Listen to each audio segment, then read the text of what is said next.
Boys, we are back. It is week 10. This is the Best Ball Portfolio Show with Davis and Liam. We're going to take a look after more than half of the regular season is now over.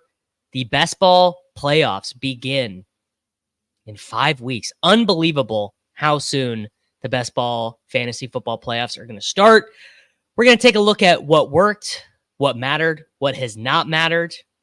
Don't go anywhere. We'll be hanging out for the next couple hours. It's Short King summer, dude. It just feels like no one in fantasy sports ever learns anything. Does he mistime it, or is Brock Bowers just a grown man? Brock Bowers is just a grown man. Dare I say, Rich, football might be back. In the words of Lane Johnson, this offense looks constipated. It's Short King summer. Yeah, my mic is probably very loud.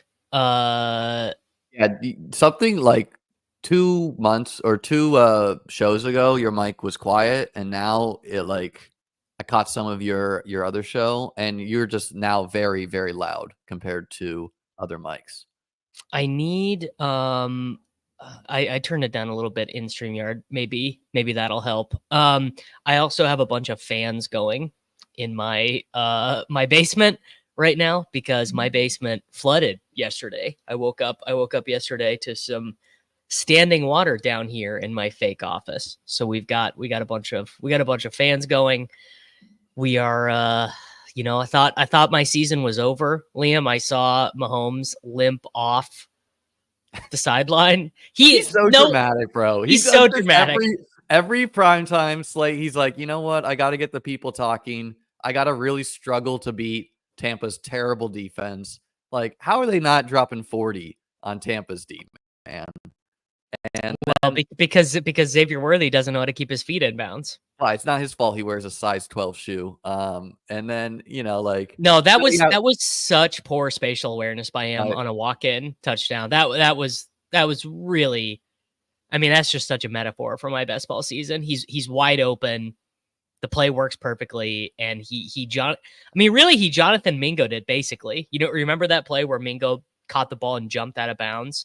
I mean, that was basically what Xavier Worthy just did. Yeah, just we got some things to talk about today. Topics. Jonathan Mingo getting traded for a fourth is like the most damning thing I could think of for the Cowboys organization. 2 years ago, I was like, back when Brady was in the playoffs, I was like, yeah, Dallas is going to beat the Bucks. Like, they're semi-legit. Like, they could be in the Super Bowl. I don't know how they got here, man. This is real bad stuff. Dak going on IR. I can tell you how the Cowboys got here. One, they're incredibly banged up on defense. They were basically supposed to be. This was their own. Like, they were terrible at stopping the run, and they signed like Jordan Phillips, who is like one of the worst run stopping D tackles. They released him. Like, this was just never. This was terrible. It was. So the Mingo trade, it's so funny how basically people will say, oh, salary cap doesn't matter. Salary cap's fake. And then, Deontay Johnson gets traded for like a 15 pick swap. DeAndre Hopkins was a fifth, I want to say. Fourth? No, fifth. Conditional something. Very little for DeAndre Hopkins. Mike Williams gets traded for nothing. Like, basically, I think that's actually, it's like, okay, so you can buy a 5th round pick basically for $10 million is what is going on. I mean, it's a little bit complicated where teams can get comp picks, and so right. if you trade a guy, you like what's really good about the Ravens trade for Deontay Johnson is they're going to get a comp pick for him, assuming they're net losers in the free agent formula, which is a very convoluted thing anyways. But yeah, Mike Williams, like that actually, he might be fantasy relevant with Russ, right? Like I could see that, he's got to beat out Van Jefferson. And I think he'll be what he is he's fantasy relevant in a world where George Pickens gets injured. If George Pickens suffers an injury, then sure, he can be fantasy relevant. But how down bad would you have to be to start Mike Williams in a format where you can start 4 wide receivers? You'd have to be pretty down bad. No, you're not. He's not. I mean, he's kind of like, you hope he could be like Christian Watson, where you could be like, yeah, I could see a spike occurring. Where, but you're like, could be one of the other guys, could be whatever. So the thing about Mingo is I like it conceptually, right? The idea of trading for like a wide receiver who was a high draft pick, was immediately put into this awful context, never had a good coordinator, never had good quarterback play. But I mean, dude, the production for Mingo, so brutal. He only broke out his final year when he was already 21, never had 1,000 yards, never had more than 5 touchdowns, actually got outproduced by Malik Heath, the wide receiver 6 on the Green Bay Packers, his final season at Ole Miss. He did run a 4.4, I guess a 4.46 at 220, but Sims on him. Let's see here. What pick was he? 39. Let's see. Can we find anyone? He was a high second round pick, like I get it. It is like major sunk cost, like fallacy where it's like, hey, I'm buying this second round pick who, just objectively, he's worse than Jalen Coker, Oh, way worse. I'm trying to find anyone on his comp list who started out shitty and then turned it around. I don't really remember like Muhammad Massaquoi, to be honest. Alec Pierce is an example where is it possible Mingo can turn into a guy who is semi-fantasy relevant? Of course that's possible, but it just doesn't make a lot of sense for the Cowboys to be buyers at the trade deadline regardless. They drafted Dak Prescott with a 4th round pick. People pretending 4th round picks don't matter. How much better would they be with Braylon Allen on their roster instead of Trey Lance? Like I kind of like they couldn't have beat out a 7th round pick for Khalil Herbert. There was a lot of things that just doesn't make any sense with the Cowboys.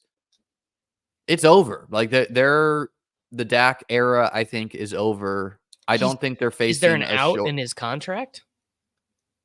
Well, I mean, they have Dak and whatnot, but I mean, what's it going to take for the Cowboys to turn it around? They got to get a lot more guys on the D line. Yeah, no, the Dak era is very much not over. There's not an out in this contract until he's only 31 years old there. But do you see them being competitive in the NFC as like a legit Super Bowl contender in the next 3 years? I mean, the thing that is so tempting is that they already have the hardest thing solved. They've got the quarterback and they've got a great elite wide receiver under contract for and Micah Parsons. They have an elite pass rusher too. So it's like, yeah, like this, I think, basically my YouTube chat was saying this all offseason, and they were right. Like, oh, this is the disaster season for the Cowboys. They don't have any talent. So they don't have any talent. But like, okay, replace Brandon, like Jalen Tolbert can be the wide receiver 2. They draft a wide receiver in round 1 next year. They draft one of these. This rookie running back class, Liam, is crazy. There's going to be like, there might be definitely what they're missing. It's definitely the running back that's going to turn it all around. Well, so like, there's always this argument of like, oh, running backs don't matter. Anyone can do it. It's more on the offensive line. And like, to a degree, that's true. But over half of their backfield attempts this year have gone to a fullback, Ezekiel Elliott, Dalvin Cook, and Deuce Vaughn. And some of this is coaching, right? Like if they just ran a lot of this is coaching. They would. A lot of it's coaching. Better. And McCarthy will be fired, so that will be a huge improvement. McCarthy will be let go. Yeah, Brian Schottenheimer, probably not in season. McCarthy probably won't get fired in season. Well, I don't know, man. But Jerry's going to be there. Is like, and that's an issue. I think. Like I used to be like whatever, but I do think. But Jerry, I mean, yes, he's awful, and ownership is a big competitive advantage in the NFL. We've seen that time and time again. But like, also, Jerry can just like get lucky. Like, what if Jerry gets lucky and she's like, oh, Ben Johnson decides he wants to come here? Here's where I'll agree with you. Well, I mean, I highly doubtful. Here's where I'll agree with you. Like, if the Cowboys hit, another wide receiver that's like solid, like let's say Jordan Addison level besides CeeDee Lamb, You know, they There's hit some plenty of those alignment. guys. Like they could be in the mix. But the bigger issue is there are other teams in the NFC that are coming that are just far better primed for the future. Look no further than the Commanders. You know, the Bears probably. The Commanders are a problem. I don't know about the Bears. I Well, mean, the Bears. but like, you know, is it going to be shocking if the Bears, who have a ton of cap space, a ton of draft picks, a young court, like they just get better and better as Caleb gets better? No, that's not going to be shocking. You got teams like the Man, Lions who are going to be that perennially good. The that by the Packers, way, you know, what a sliding glass door we're gonna look back on. I wonder if Caleb is already kind of in this format of quarterback where his career almost got ruined because of poor organizational decision making of keeping Everflus and hiring this loser offensive coordinator in Shane Waldron. Like, imagine if they hire Ben Johnson and Ben Johnson brings his line. Like, they're like, okay, Ben Johnson, we're going to give you $14 million. I think the Bears are like, okay, so they have a solid defense. They Very have solid defense. two really good wide receivers. I think Keenan's pretty washed. What they don't have is the O-line. So next year, it's a pretty simple plan. Draft O-line, sign O-line. And I think Caleb's going to look a lot better with that, just being year 2 as well. You know, like I'm not that worried about Caleb long term. I think they're going to fire their coaches. That's going to be better too. Yeah, I think Ben Johnson, you know, like I just don't think Ben Johnson's going to choose a guy in the division just out of like respect for Dan Campbell, but you know, I think he should. Well, there was that report last week that he said he wanted the Bears, right? Wasn't that quote floating around? I mean, maybe I just fell for like bait on Twitter and it's not true. This is a problem. The Bears are cheap when it comes to coaches historically. I don't know, man. I feel like if you Yes, yeah. I saw this as well. Ben Johnson reportedly wanted the Bears job if it had opened last cycle. And Ben Johnson, by the way, should be one of those guys who's like, I'm not going OC to OC. Like Kellen Moore went OC to OC, got interviewed for head coaching jobs. He didn't. He rejected head coaching opportunities. He could have been a head coach this year, but decided not to because he wanted to find a better spot. So you know, like what spots are going to be open next year? The Jags. So if someone wants to convince themselves on Trevor, that's appealing. I could see the Patriots opening. It's not going to be surprising if Mayo's a one and done. And I think that might be really appealing, depending what the owner says. With May looking good, the Raiders is going to be open. I think he's one and done. That one does not seem appealing to me. The Raiders. So the Raiders, I guess, where are they at in Tankathon right now? How likely is it that they? Well, this is the issue. There's 7 teams that are 2-7, and it's going to be a major gut blow. Dude, to be this the is pick instead of the first pick. Wow. Yeah. So basically, there's 9 teams with 2 wins. Man, New Orleans should shut it down right now. New Orleans should be like, anyone who's any good at all, go home. Derek Carr, go home. We're playing Jay Kaner. Honestly, Alvin Kamara should not play any good defensive player. The disconnect to sign him to an extension and then fire your head coach 2 weeks later is absurd. Yeah.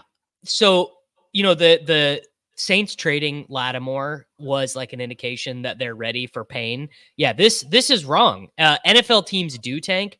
Players do not tank. That's why you can't have them available. An NFL player cannot tank because if you're playing football at half speed, you are going to get injured, and like you're going to you can't put out bad tape. Yeah, you cannot put out bad tape. But NFL teams organizationally do tank, and I mean, no further than the Patriots not starting May. You know, like that is some form of not trying to win games. Well, no, I actually think they probably because it's hard. No, it's not, hey, let's play Brissett because it's better. It's let's play Brissett because we don't want May to get injured. So it is prioritizing the long term versus trying to win immediately, which is logical, right? No, that's true. Although if you look at the AFC playoff standings, I mean, that probably is going to end up being a mistake because they could have been in the mix. Yes. Well, I was going to say, so look at the AFC wild card right now. After the Ravens, pull up the playoff standings because I want to talk about that. Like, I still think the Bengals get there. I think the Broncos showed us that they are a year at least away. You know, like they got it's just tough to win on good defense, very mid offense. You know, like Yeah. like the By the Broncos. way, legal sports betting passed in Missouri Dude, last we couldn't night. get legal weed to pass in Florida. You know, like Yeah, rough. but because in Florida it requires a 60% majority, right? Yeah, most things like that do require 60%. All right, I'm boomering it here a little bit, but I will find the playoff odds. But basically, if you look Just at pull up the standings. We don't even need the odds. We could just here we look up go. I got it. To make the playoffs right now, this is a bad layout. Like, I think you should just pull up something that shows like each team's record, and then we can just talk through it. Patriots No, the 50 to Patriots 1 are a to make bad the bet to make the playoffs. playoffs. It's either going to be like the Chargers. I'm viewing as like an essential lock with if Herbert doesn't get hurt.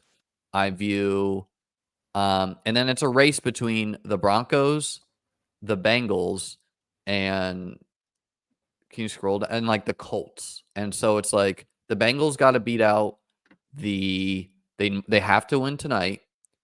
And those are the only teams that can even make it in the AFC, you know? That's true.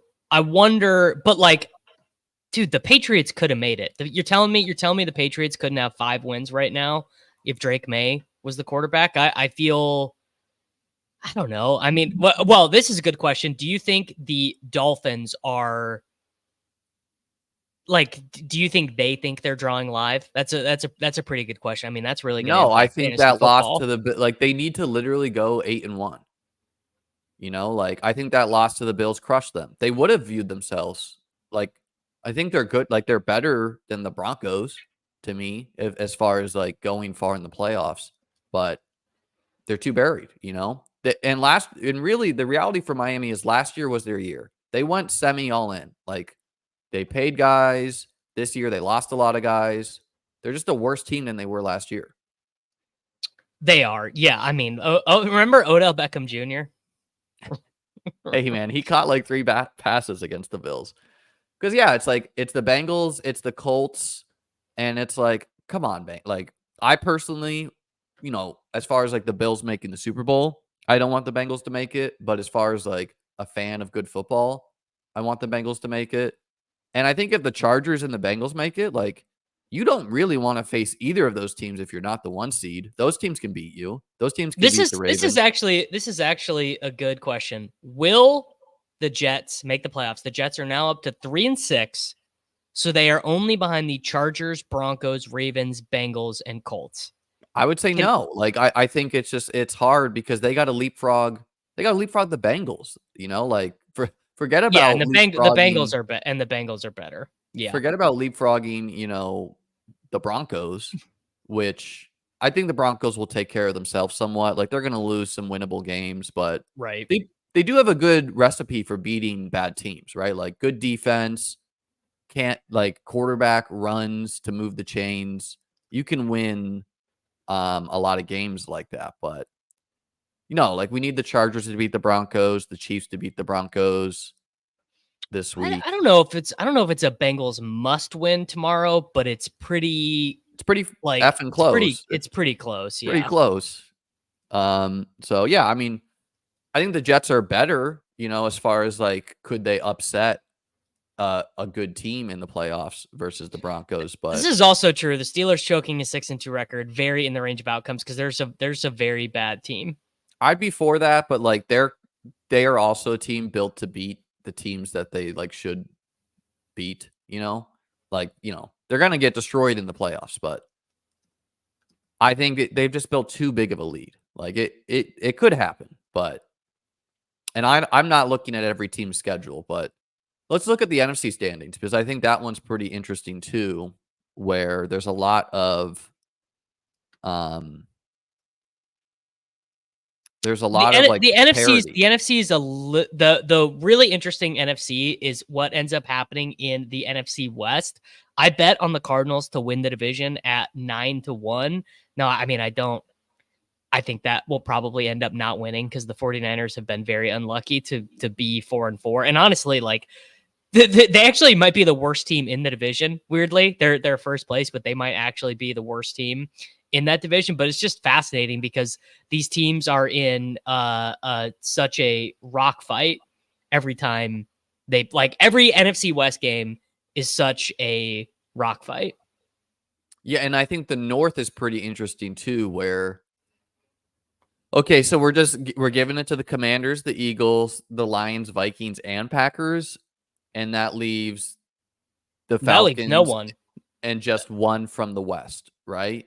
No. If you give it to the Lions, Vikings, and Packers and the Eagles, then that leaves no one. Well, so there has to be two division winners, right? So yeah, is someone from the North not going to make it? It would have to be. Yeah, I guess it would be the Packers, maybe not making it, but there'll only be one team from the NFC South. That'd be a shame. That'd be a big shame for. There'll only be one team from the NFC West. I guess it could be theoretically. I suppose you could see one of the Eagles or Commanders falling off. I don't know. Like, I mean, well, no, Commanders. You can make it with.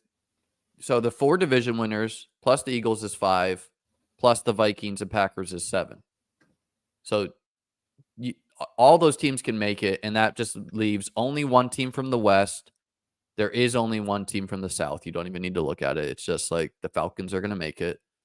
And so, yeah, it leaves the Bears on the outs and small chance that like the Eagles collapse, Packers collapse, Vikings collapse, but probably not, you know?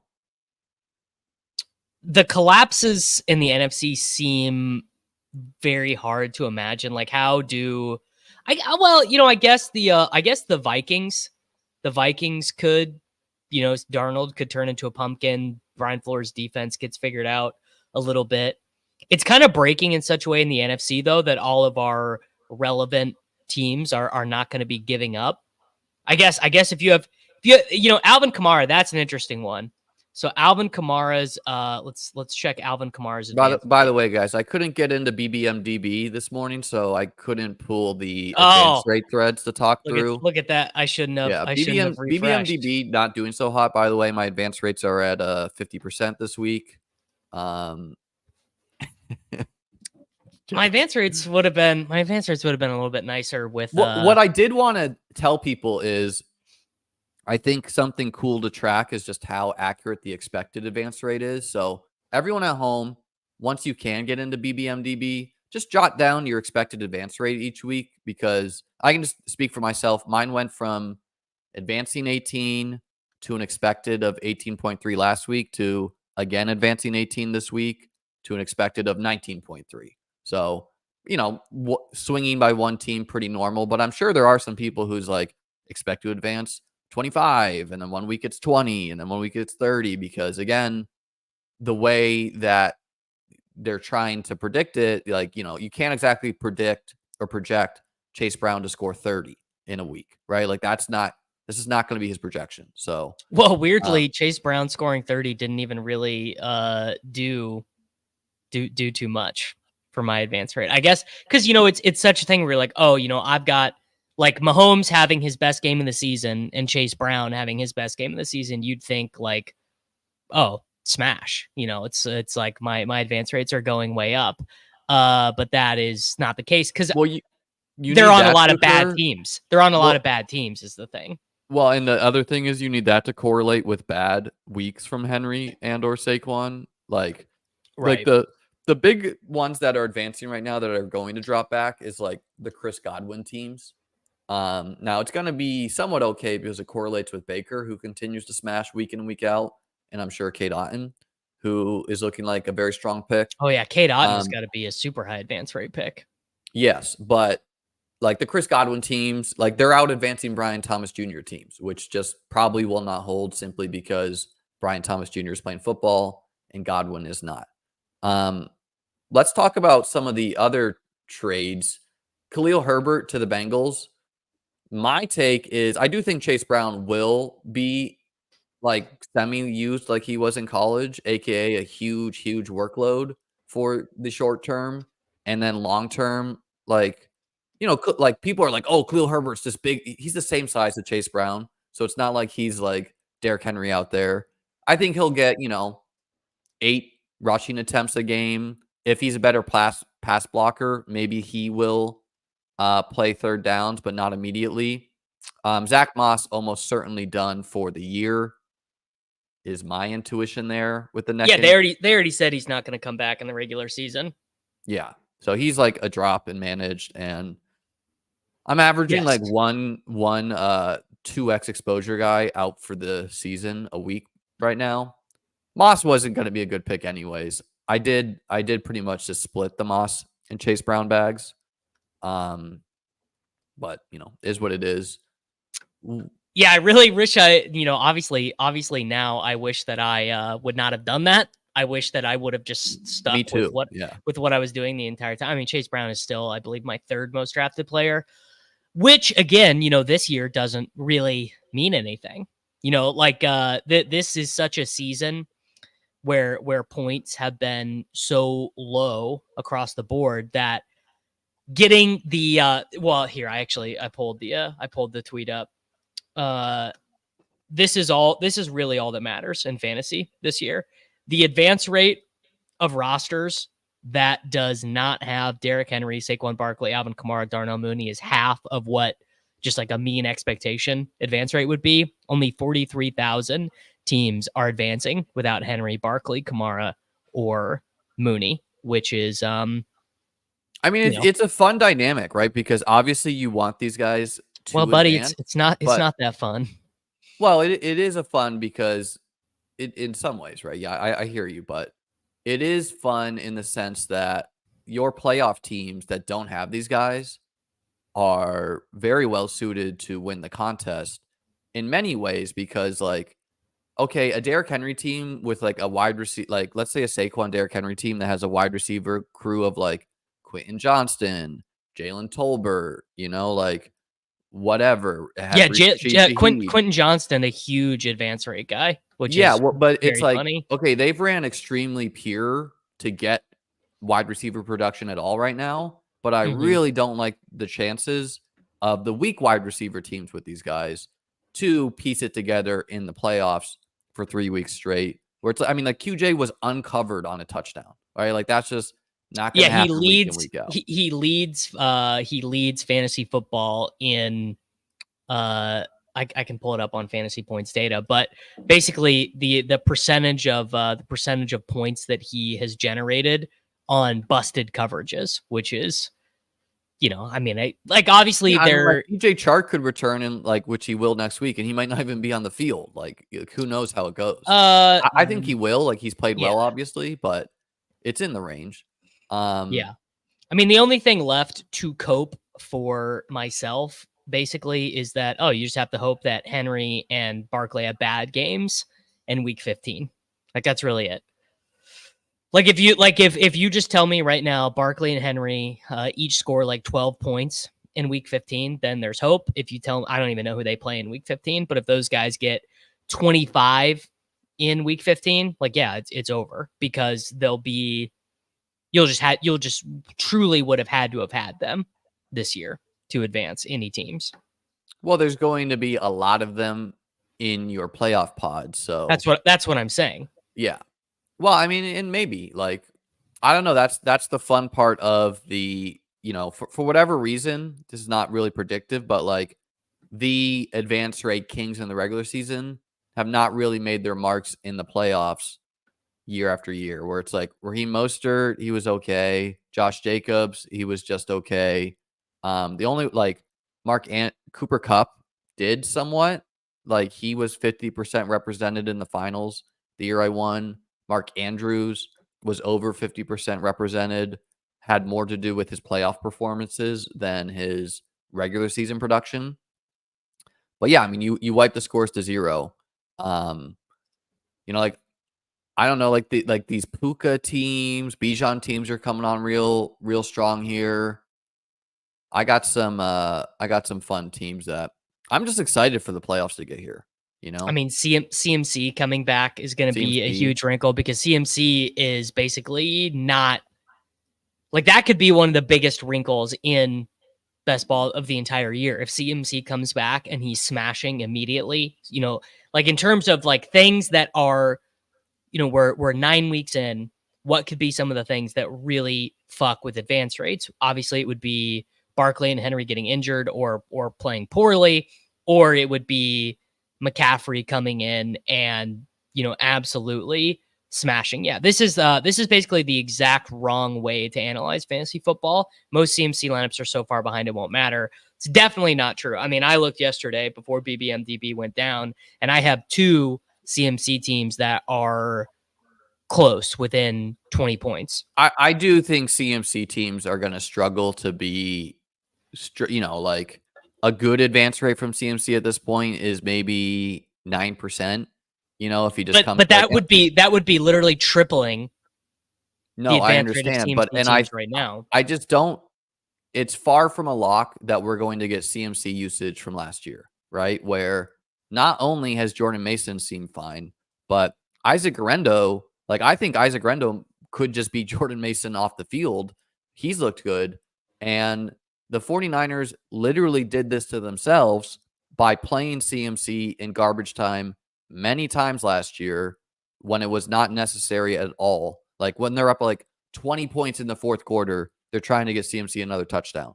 That would be insane for them to do again after he was, for him to be so injured. So I do think but it might be games. What it might be is it might just be one of those things where it's not even them consciously doing it, but it's actually, they're 4-4 right now. Brandon Ayuk is out.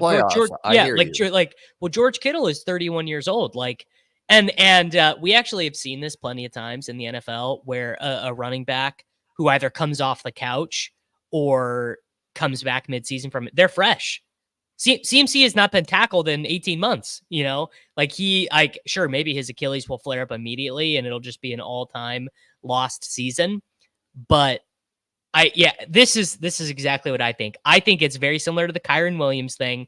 Kyle Shanahan will not be able to help himself once CMC hits the field. Except for when they're it's just not even debatable. There were many times where the 49ers were up literally 2 touchdowns or more with 7 minutes left in the game that CMC was icing it away and would score another touchdown.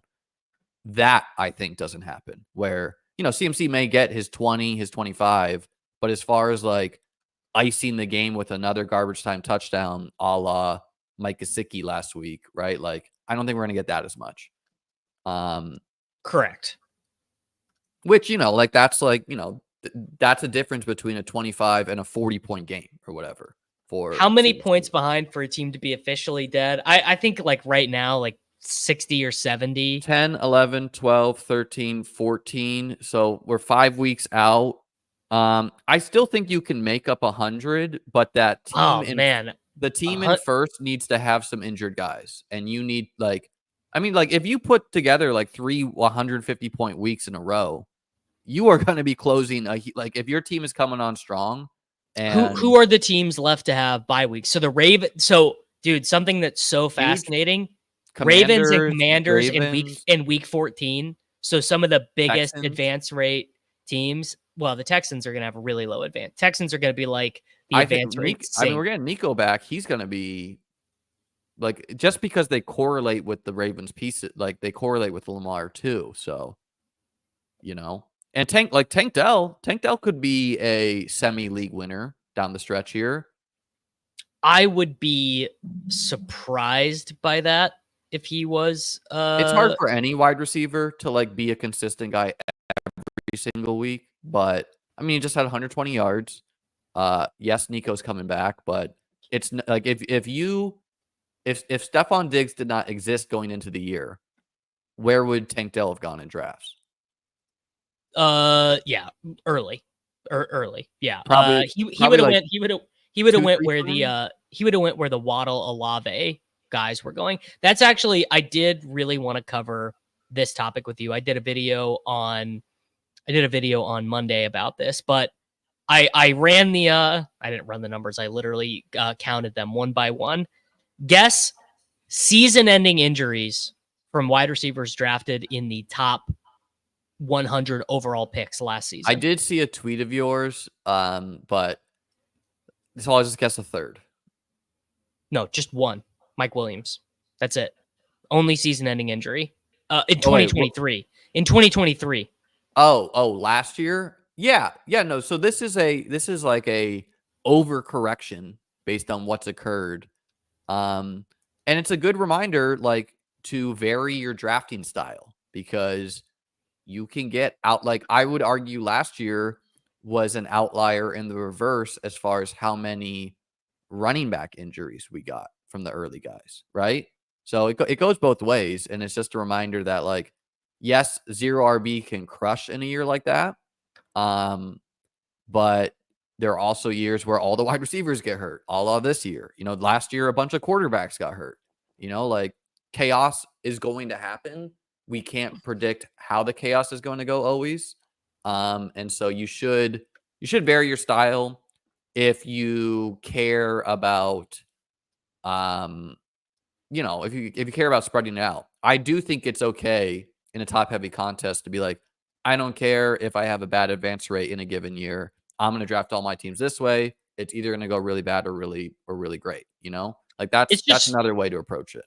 Yeah, it's just one of those things where, like, I don't care if I have a bad DFS slate or 4 bad DFS slates in a row, right? Yeah, it just is what it is, right? You're not going to win. You're not going to win every week. It's mentally tougher and more annoying to have a bad best ball year, because you just have to sit there and look at those teams, and you spend so much time drafting them. You spend so much time thinking about them. Like, literally, it's just like you spend more time drafting 5 best ball mania teams than you do an entire week of DFS. Even if, like, if you do $1,000 a weekend in DFS and maxing best ball manias, $3,750. Like, the time sink is why it's so annoying to have so many dead teams. Now, to the overarching question of, what are you going to do differently next year? Does that mean, like, I'm going to start drafting running backs who are past the age curve? I'm going to focus less on wide receiver points. I'm never going to draft an elite tight end again. I mean, obviously it's impossible to say without knowing the context of the rest of this year, the context of the draft and all that stuff. But I do feel the Henry thing is, like, very whatever. Like, that's just not 30-year-old running back, unlikely to be something that I ever really do. Hey, Pete became a member of me. Wow. Or you. Thanks, Pete. It's hard to say, but thank you, Peter. What a guy. It's hard to say, but, like, the Barkley thing, I do feel sort of silly about, and maybe I could recontextualize the thing that then has me going the other way. Wow, Peter does not want me to work. Peter does not want me to work at State Farm. Jesus Christ. Wow. What a day. Pete giving back from the deposit kingdom. Pete, well, look, I mean, when you generate as many shippers as Peter Overs at, then you could just sort of give 50 memberships away. Well, yeah, there you go. What a good friend. What a good friend. He is such a guy. Pete knows I'm down bad. Pete knows I'm down bad. What was I in what I was in the middle of saying was Achane is scoring more fantasy points per game than Saquon Barkley in games that Tua has been healthy. The reason why I don't have any Barkley is every time that Barkley was on the clock, so was Achane, and I took Achane. So do I feel bad about that? Does that make me feel stupid? To be honest, not really. You know what I mean? Yeah. I mean, like, I haven't had as many season-ending injuries to my portfolio as you, I think. And, like, I'm fine advancing 19 to 25 teams, which it seems like I'm going to do. Like, that's enough to have a sweat. I advanced 19 the year I won BBM2. And again, a lot of my teams don't have Saquon, Mixon, Derrick Henry. Some do. I have some Saquon, some Mixon, some Kamara. But I'm excited about those teams without those guys. Like Tank Dell, at 2% in the playoffs versus Derrick Henry at 50%. That sounds pretty fun. As far as like a 1 week slate to win all the money. Like, I'll put it to you this way, and I'll put it to the chat this way. Who would you rather have in week 17. Saquon Barkley on 25% of the teams that get there, or Devin Achane on, let's not even say 5% and make it crazy. 10% of teams have Devin Achane, 25% of teams have Barkley. That probably makes it close because Barkley, like every week, does project for like straight up the most He has points. such a good matchup week 17 too against the Cowboys. Who do the Dolphins play? Browns. They get the Browns, which is like they're somewhat of a run funnel. Well, they just some teams are are going to start quitting soon, man. Like that's like on both sides. The Browns have quit. The Browns have quit. Yeah, but like, is Miami going to be like if they're 2-8? What is Miami doing, man? Like that could be. Yeah, that's actually a great point, which is that Miami could absolutely be one of those teams that that quits. Where actually Tyreek Hill, Achane, Jonnu Smith, all these guys, they don't matter, in the end, because they're not playing. I think some of the guys. That's so frustrating, actually. Like Tyreek is more likely to quiet quit because he's just like gearing up for the next contract. He's a little bit older. I don't really see the running backs quitting as much just because it's such a short career span that like you just want to be very good for your next contract. Like you want to be valued like you're so important. Did we touch on all the trades? Were there any notable, like, so we talked about Mingo, we talked about Khalil Herbert. You didn't really give your Khalil Herbert take. Oh, my take is that Chase Brown maybe could get 32 touches a game in college, but he probably is not going to hold up to that in the National Football League. So I think Herbert will be the clear number 2, will be the clear backup. But yeah, he can get 6 to 10 touches per game. The thing is Herbert is more Chase Brown than he is Zach Moss. Like he's not. Yeah. He's not a pass protector, veteran, protect the ball. Like, yeah. Weirdly, the guy who would make more sense would be Roschon Johnson. Roschon Johnson is actually the perfect backfield mate for Chase Brown, where you never have to give him the ball in a high leverage situation. He's an incredible pass protector. He never makes mistakes. Like, I mean, not that the Bears would have traded Roschon Johnson away, but I wonder, I just wonder,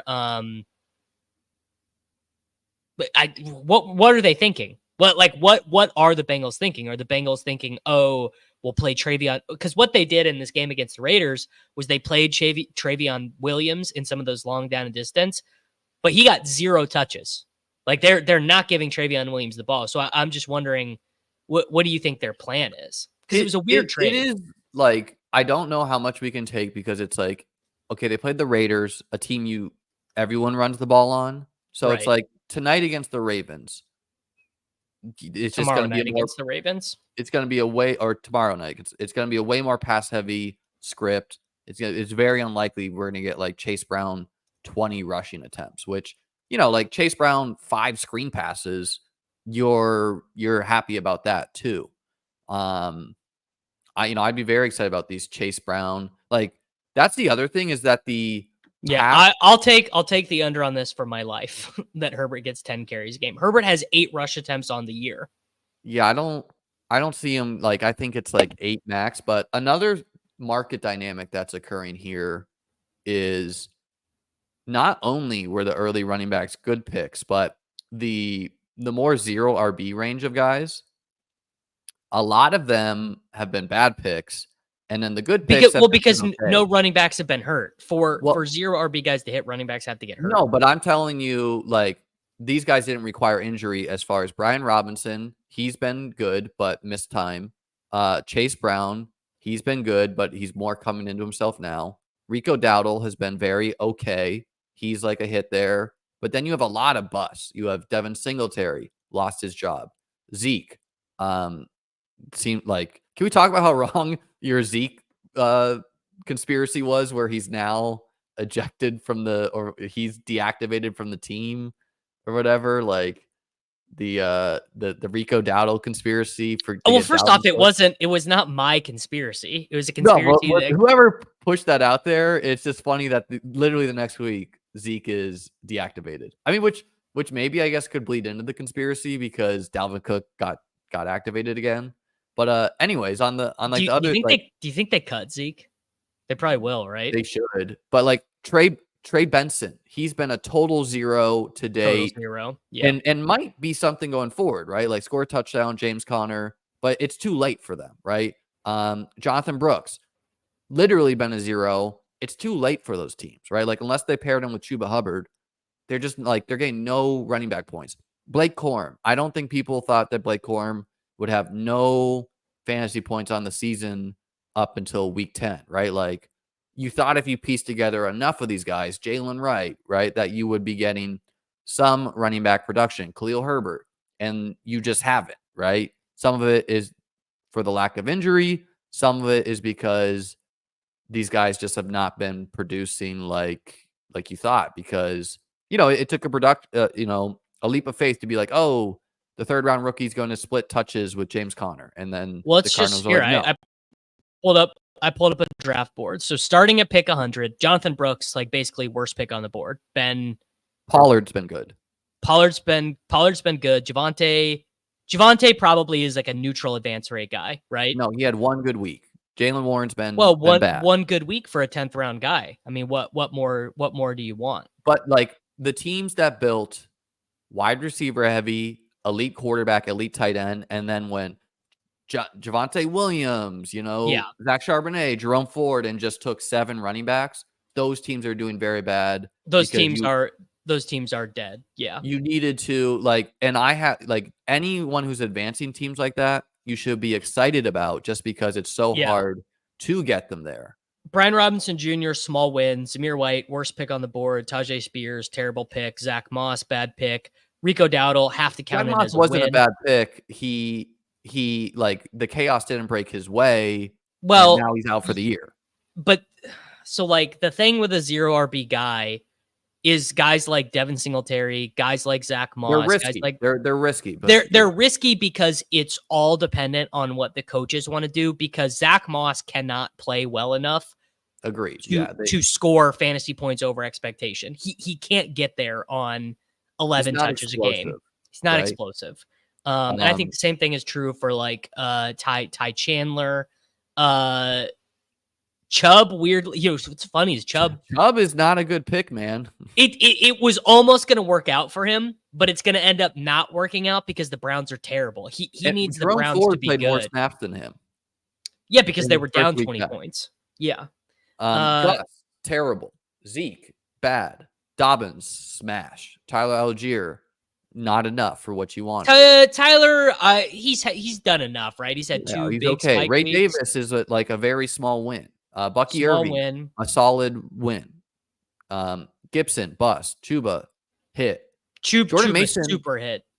Jordan Mason, low-key bust for what he should have been. Hit considering draft cost, but bust considering what his he's just very unlucky as far as the touchdown scored versus expected touchdowns.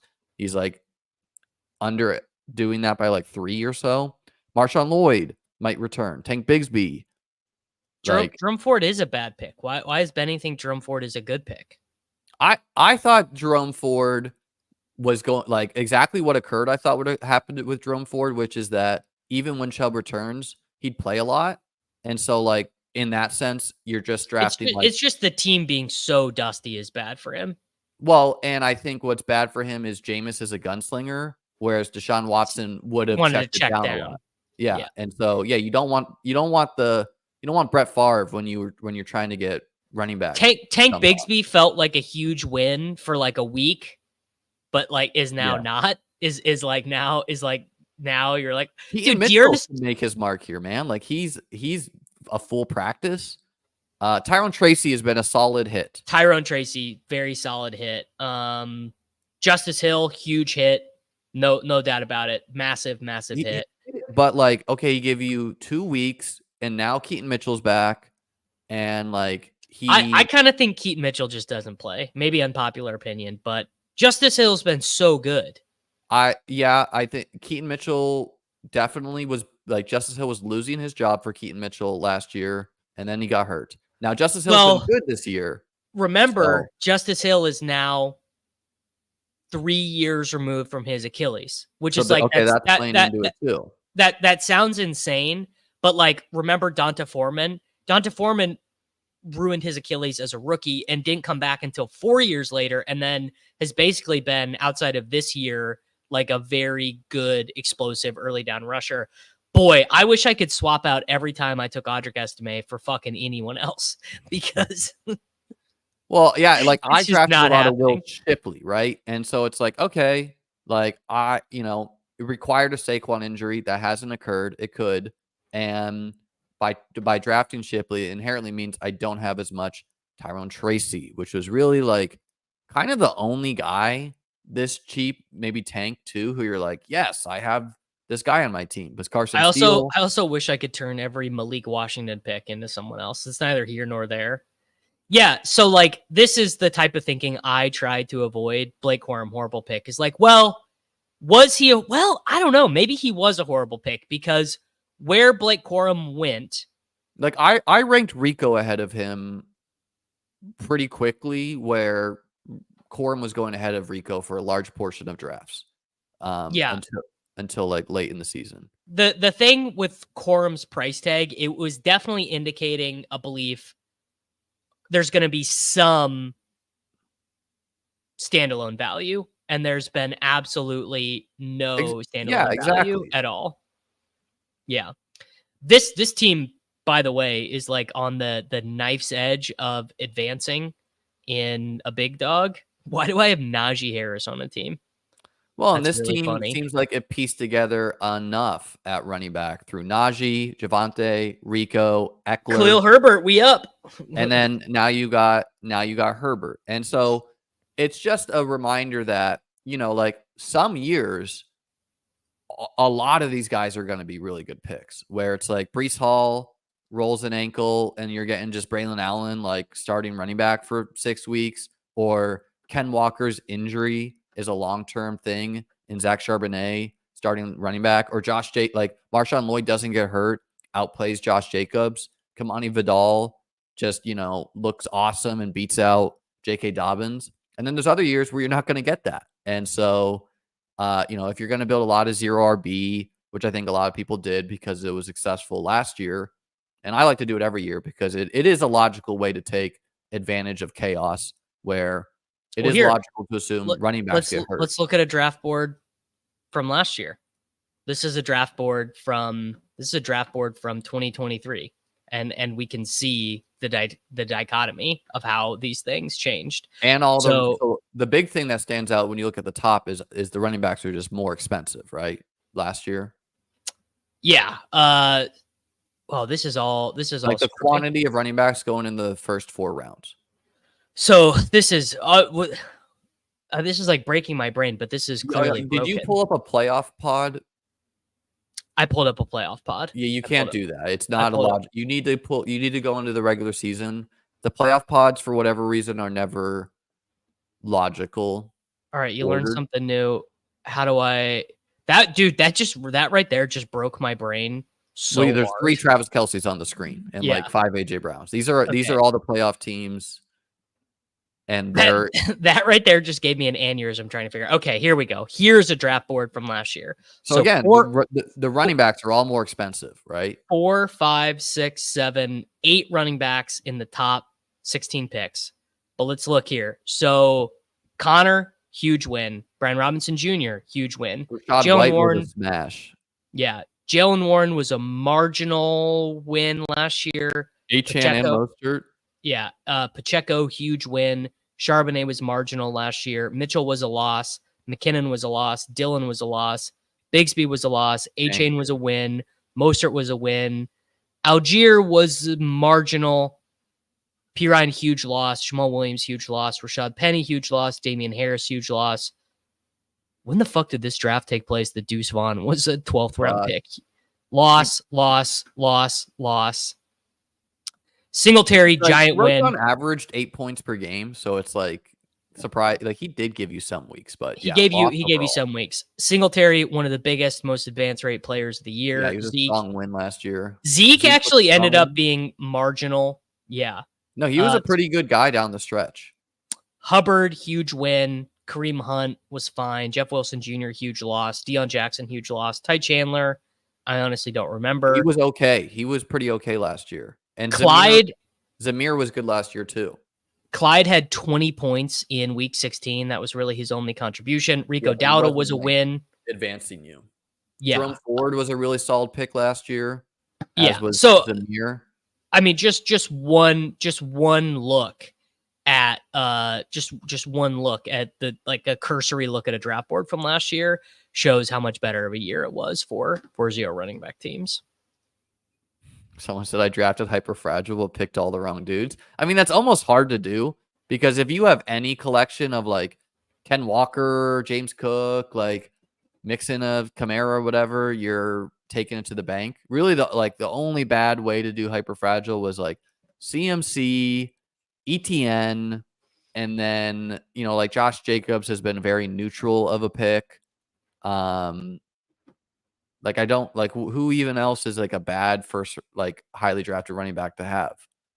Jonathan Taylor has missed time and not been. Yeah, you're not feeling.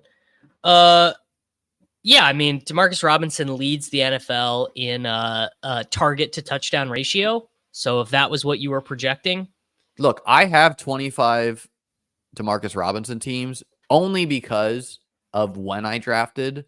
Where early in the season, like there weren't a lot of wide receivers sticking out. I'll tell you this: he's a better pick than Greg Dortch. That's for sure. Well, yeah, and it's like no, but I was trying to say that like yeah, I have a lot of him. I don't think he's like a win like. Anyone victory lapping having DeMarcus Robinson, I think we should just count ourselves lucky that we've gotten 2 weeks, and like if we get another week in the playoffs, like that's paying it off. And what like he was pure point chasing from last year, which that's not wrong to do at times. It does burn you at times though, right? Like Raheem Mostert, Keenan Allen, if you point chase them, which I did not, you feel pretty bad about that right now, Mostert could still have some games. But I'm kind of more pro point chasing in general than like your average fantasy analyst. But I am too. Yeah. The thing I don't do is I don't do it with old players. That's well, just then, you're not point chasing. Like I mean, there's no way you could have looked at his game logs last year and been like, well, he scored touchdowns 6 straight weeks. Terrible, unless you knew like Jordan Whittington. Well, like this is obviously not true. Like I don't know. I do get so annoyed by things that are just very not true. The Michael Gallup last year as a 14th round pick. It is so funny to think like you look at these draft boards. Isaiah Hodgins. Yeah. Jaden Reed as a 14th round pick. It really does just illustrate so little of what we know. Van Jefferson. Yeah, like look at pick. That's another thing to look at is let's look at this board and then let's look at the next board as far as late round wide receivers because okay, Van Jefferson terrible, Mingo terrible, Hyatt terrible, Thielen really good last year, Reed really good, Hodgins terrible, Michael Gallup terrible, KJ Osborne had like a little bit but pretty bad, Curtis Samuel okay, he had an okay stretch, Pierce terrible last year, Donovan Peoples-Jones terrible, Michael Wilson very mid, Rashid Shaheed. No, he had a 2 touchdown game basically. 2 touchdown game, exactly 1, and then he did nothing else. Rashid Shaheed really good. Devontae Parker, big bust. Hardman bust. Slayton, bad all year until the playoffs where he had like 2 weeks. I had a lot of him last year, so I would know that. Rondo Moore. Damn, Hunter Renfro, terrible. Tank Dell, smash, and then got hurt. Chark, terrible, but then he did have like 1 random playoff game too. Reynolds, pretty like had some games to begin, but was pretty bad overall. Josh Palmer, really good last year due to the injuries. Justin Ross, bust. Austin, bust. Juan Daly, not that great last year. And Robert Woods, total bust last year. It's true. They were like no hits. Let's look at this current board. I'm laughing at you subscriber checking someone in the chat. Well, these losers. Sometimes here's the thing. Hey man, if they're gonna sling it, they got to be able to take it, right? That's the thing. Yeah, I sometimes the haters and losers, of which there are many, they deserve to be pointed and laughed at. Are we going back to a? Yeah, let's look at the wide receivers this year from like rounds 12 to 18. All right, let's just pull up a random. Let's pull up a random chow chow. No, don't do a chow chow. Do a best ball mania board. Because these chow chows and shit, like some of them act really funky as far as where wide receivers go early in the draft. Too late. We're already here. We'll scroll down. I already pulled a Debo Nico turn, buddy. Should have been good. Oh, Rashi Rice, shout out to you, brother. All right, late wide receivers. Yeah, scroll up just a little bit to get round 12 in there. Johnny Wilson, Darius Slayton, Khalif Slayton Raymond. solid again this year. Khalif Raymond has had a couple random touchdowns. He plays, but he's a 0. Javon Baker, 0. Mims. But he might actually be something. Mims, terrible. Tucker, he gave you like 1-2 weeks, but it's pretty bad. Jalen Naylor, like he's actually been okay. Very rarely drafted though. Hyatt, total bust. Jermaine Burton, like probably a bust. Maybe he turns it around here.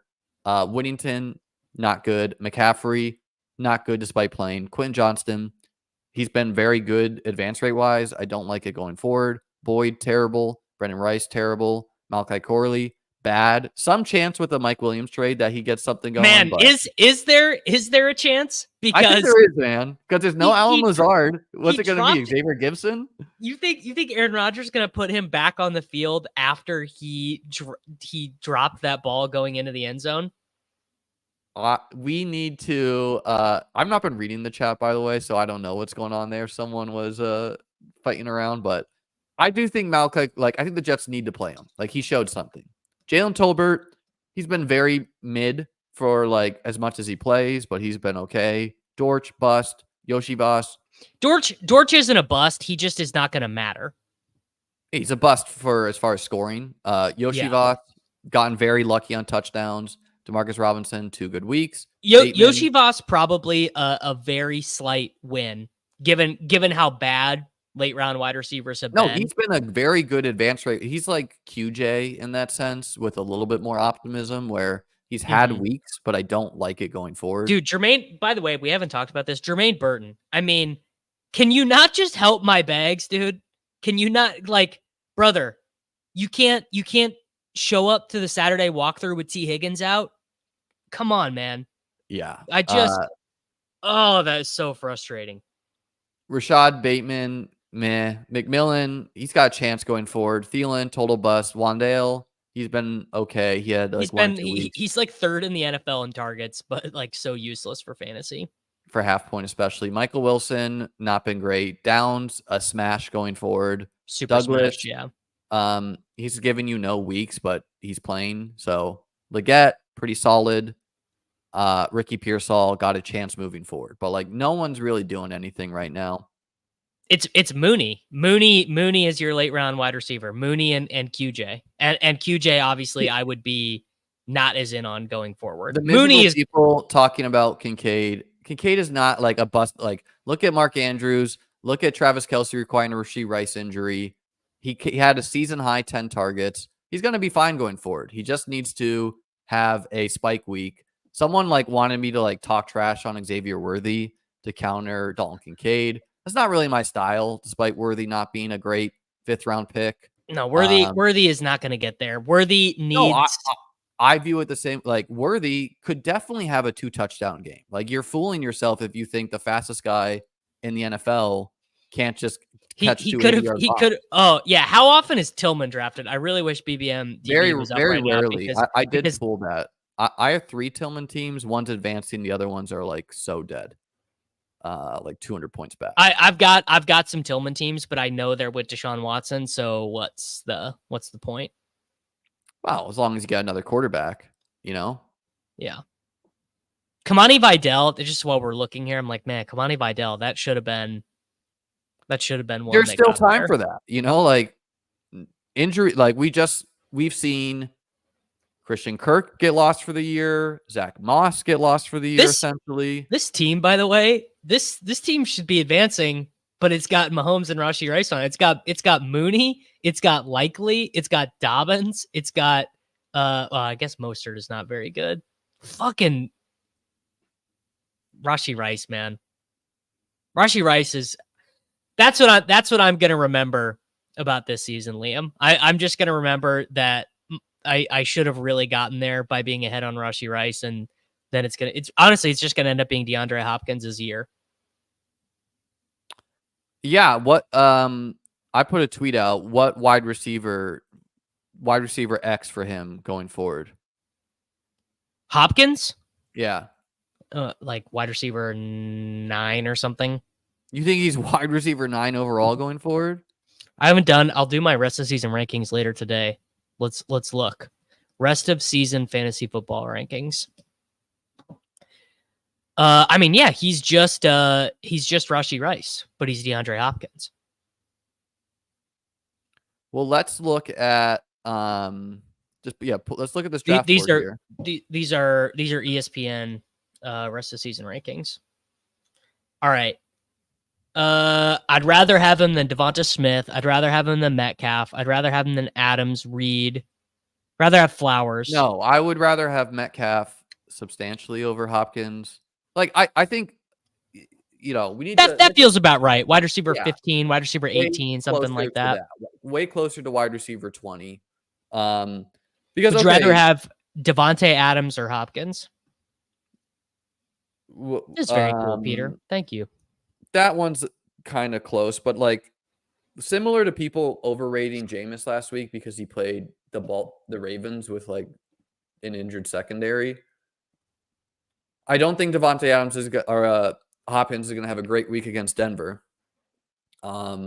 Maybe he does, no, but like, he is going to have a good week against Denver because he's just going to have a good week every week. This is going to be the Chiefs winning 14-10 with like Kareem Hunt scoring 2 touchdowns. They've gotten 30 points back-to-back weeks, brother. Against Tampa, literally one of the worst defenses in the league. And who did they play the week before? The Raiders. The Raiders, one of the worst teams in the league. So quality of defense doesn't matter. It's just how hard do they want to try. Quality defense does matter. It does matter a lot. Yes, like they played the injured Saints. See, I think this is crazy. I literally might rather have Mooney, honestly. Well, yeah. I mean, as far as like, I would rather have Hopkins on my advanced team best ball team because of ownership. Oh, sure. Like yeah, I do think Hopkins gets it together, but I think it's jumping to be like, I'd rather have him than DK Metcalf, who is just mashing every single week. Heaviest team in football. Is JSN back? No, JSN is probably a byproduct of Metcalf missing significant time.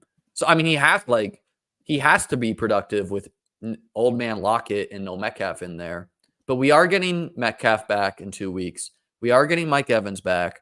We are getting Nico back this week, next week.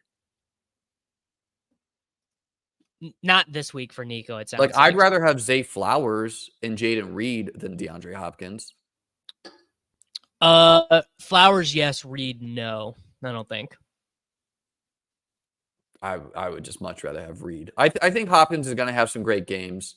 But I don't know, like, how many pass attempts did Mahomes have against the Bucs? Because Travis Kelce had 14 targets. Well, that's the thing, is they're such a efficient offense. They're best in the NFL on third downs, but they're not explosive. So there are a lot of plays. They're a high volume offense. They don't score that many. Like it's weird, but like for a PPR scam merchant, it's kind of good.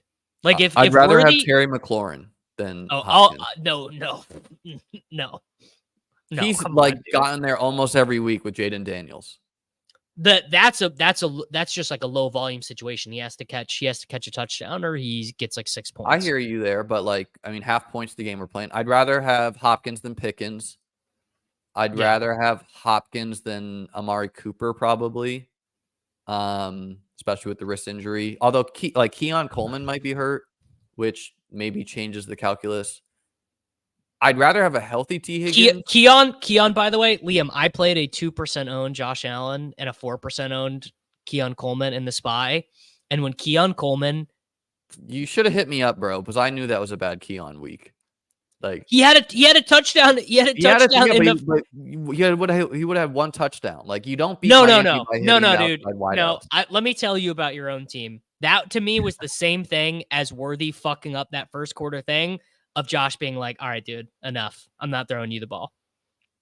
Yeah, I mean, no, I just think it was a bad, like, how you beat the Dolphins is you don't throw at Jalen Ramsey when their front seven's terrible. They're not that great at the middle of the field.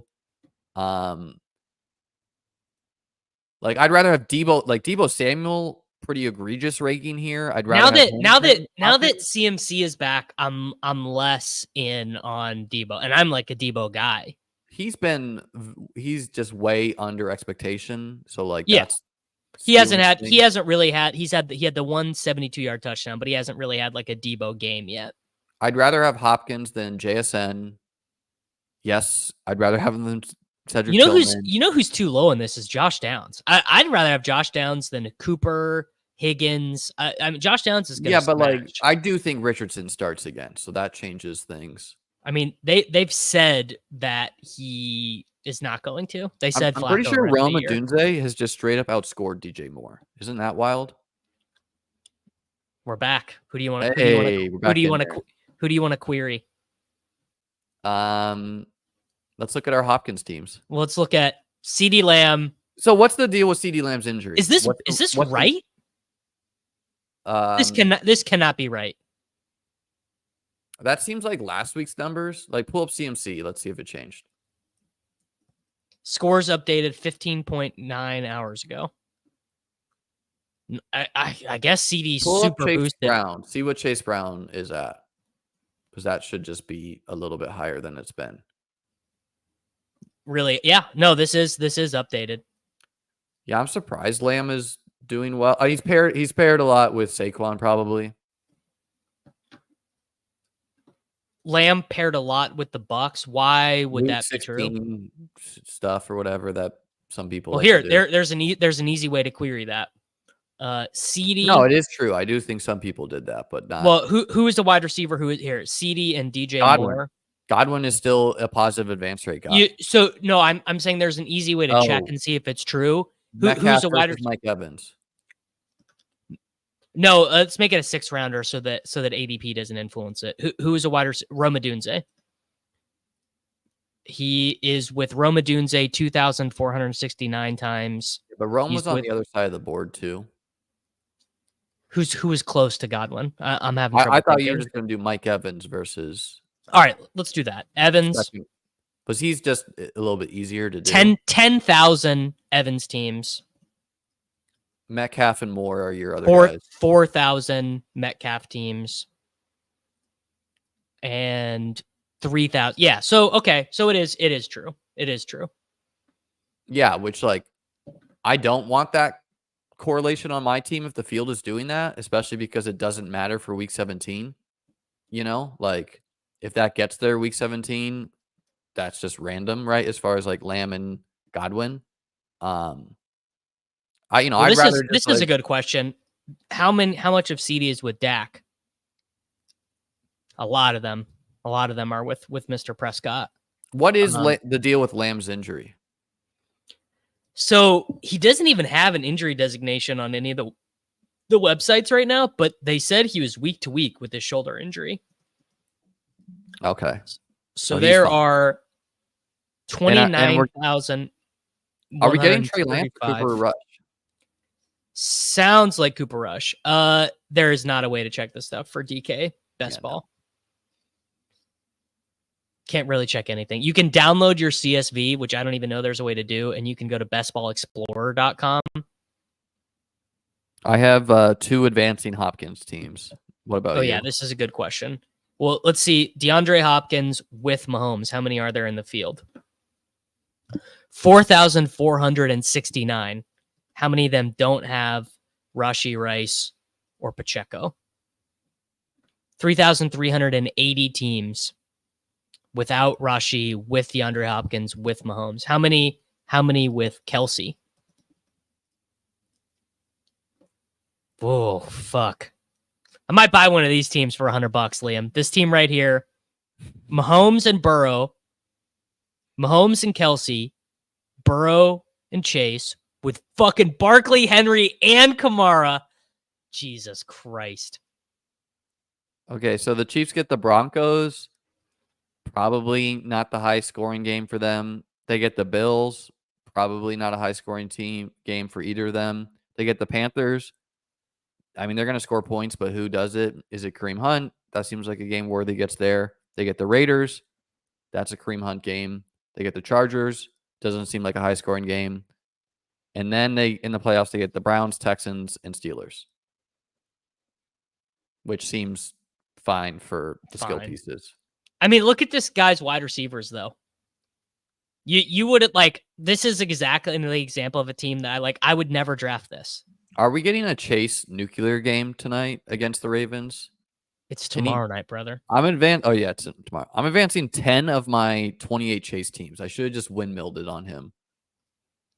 You want to know what's the current thing that's really frustrating me is that Justin Jefferson is so clearly the greatest wide receiver in the NFL. And why does he get double covered less than Chase then?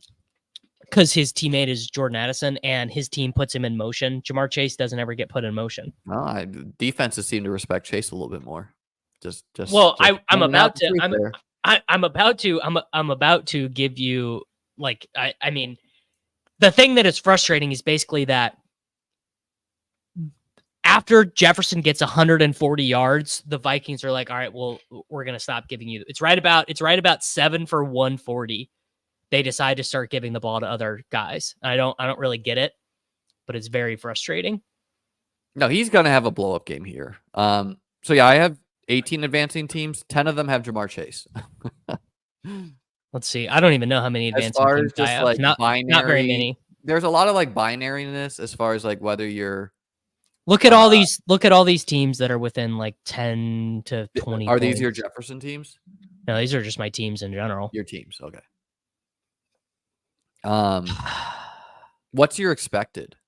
So yeah, your expected is 13.4. So everyone out there, especially if you noticed what your expected was last week, write your change from expected to what it currently is. I'm gonna show you.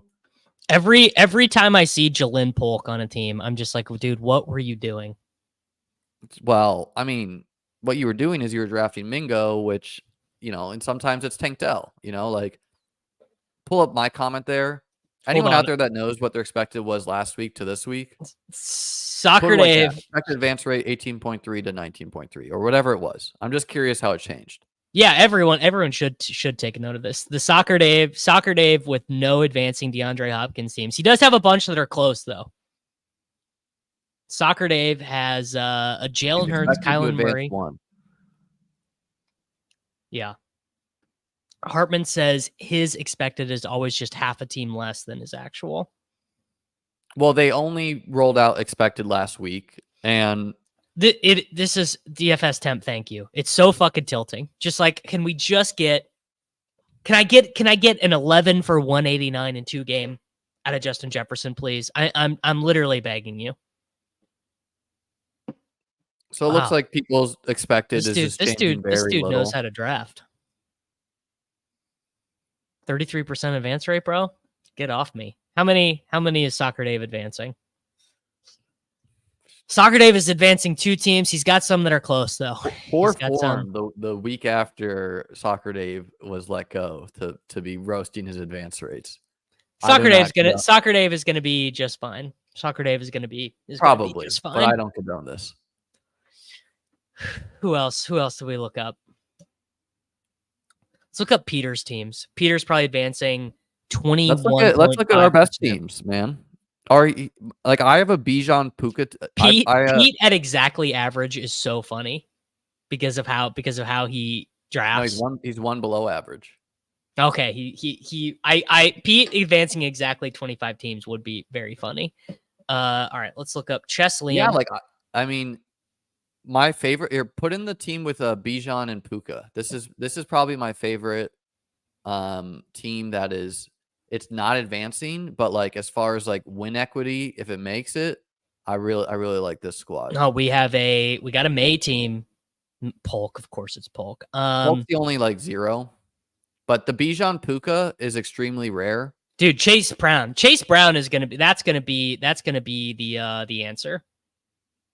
Well, yeah, just I mean, like it nailed a bunch of guys who can at least give you points. So there's no like Ty Chandlers on it. There's no whatever. If you guys want us to review your team, you send a super chat. I of course I will do that. In ChessLiam's chat. He's in your chat. So there you go. Yeah. I can't even tell that. If you guys send super chats, of course we will review. What I like about this is Bijan and Puka was only attainable like sub 400 times. So it just makes your sweat equity, if it makes the playoffs, like very clear. Like Puka, Bijan, let's go. Don't punch anyone. Don't get ejected. This team has quite a bit of week 17. No, Liam, what you just said, you just zoomed past one of the most important things, which is like in these crazy big contests, the power of a unique combo. Like when you are on the clock, just remember this in Best Ball Mania 6 or whatever. When you're on the clock and you have the chance to get this crazy unique combo, like just don't think about it. Just do it, because that is going to be so massive. Yeah, this is something I've written about a lot too, where you can create your own. There's only 179 of those teams in the entire player pool.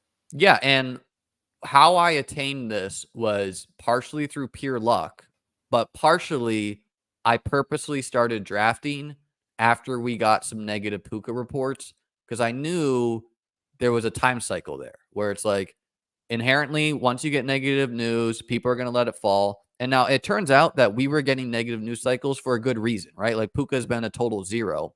But if he's going to be, if he's going to be Puka Nacua the rest of the way, that's my, I get a team to the finals with Bijan and Puka. It's like, okay, boys, like simply both drop 30 and we can win this sucker, Yeah, if you guys keep subscribing to my channel, then sure. But if the subscribers are not coming in, no, I will be. Davis subscribes me, I'm retiring. No, I'm kidding.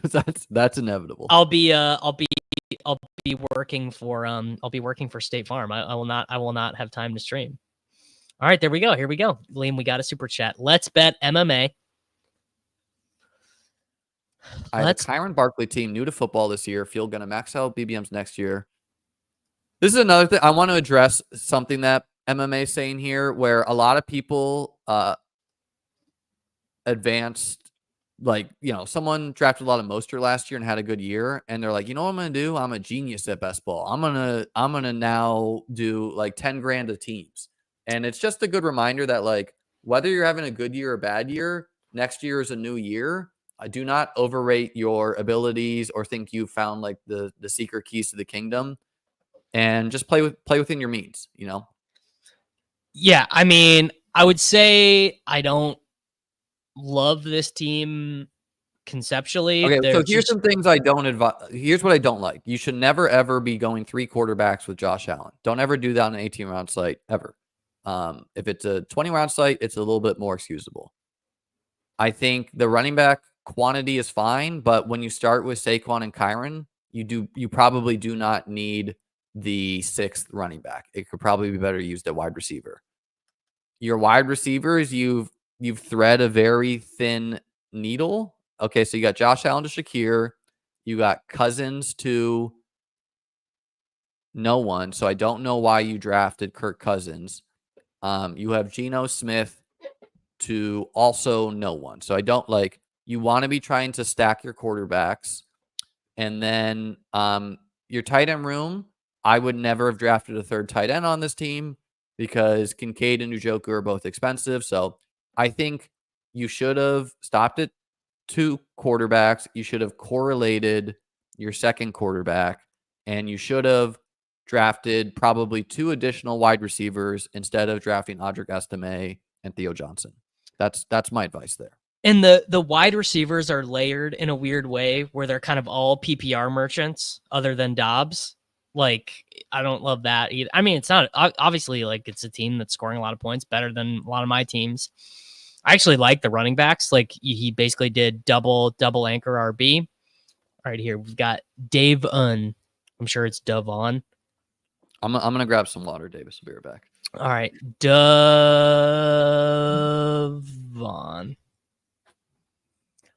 Devon is advancing 4 teams.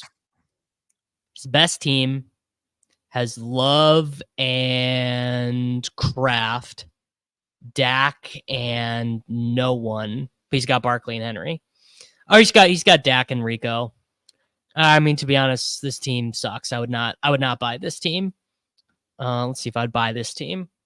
Love and Kraft, Cousins and Mooney, Levis and no one, Hollywood Brown 0, Moss 0, Jacobs is a 0, Malik Washington's a 0.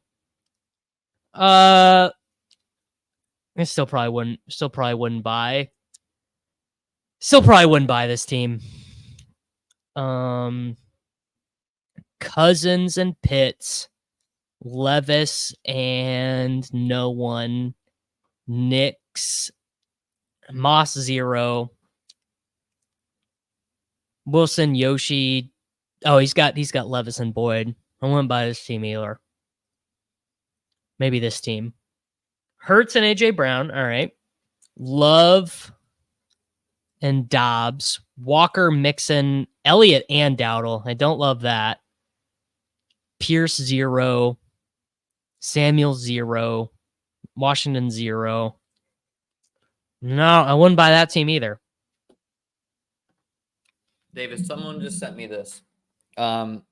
Guess the top 10 of rookies, wide receivers, and tight ends who have the most receiving yards in the NFL today. The 10 rookies with the most receiving yards? Yeah, wide receivers and tight ends included. So let's start with number one. Number one here. I think number one. Brian Thomas Jr. Yes, number one. Good job getting that, because I think Neighbors is the trap there. Number 2. Neighbors. Marvin Harrison Jr.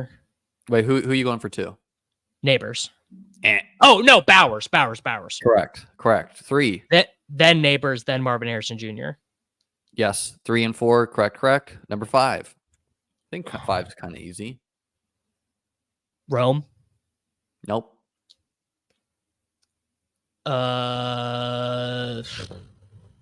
I don't know.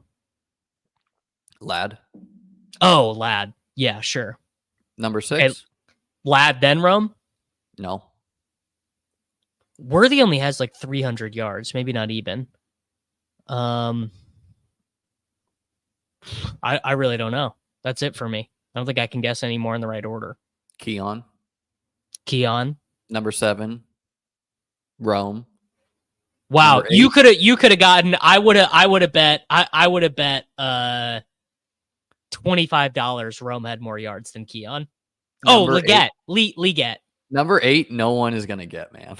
Coker? Nope. Theo Johnson, Jatavian Sanders, correct. Yeah. More than Worthy. Number 9? Leggett, and then 10. It can't even be Worthy. Worthy like literally has like 270 yards. Worthy's 10 at 235. Yeah. He's the same amount of touchdowns as Brian Thomas Jr. Yeah, he's got a lot of touchdowns. And like I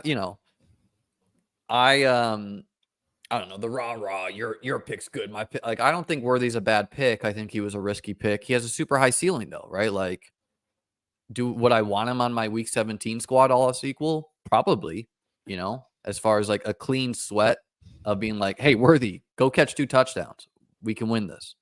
Jatavian Sanders caught like a 50-yard Hail Mary last week. He led the team in receiving last week. Here's the raw numbers, if anyone. So Brian Thomas Jr., 595, Brock Bowers, 580, Malik Neighbors, 557, Marvin Harrison Jr., 445, Ladd, 440, Keon Coleman, 417, Rome Odunze, 391, Jatavian Sanders, 245, Leggett, 244, and then Worthy, 235.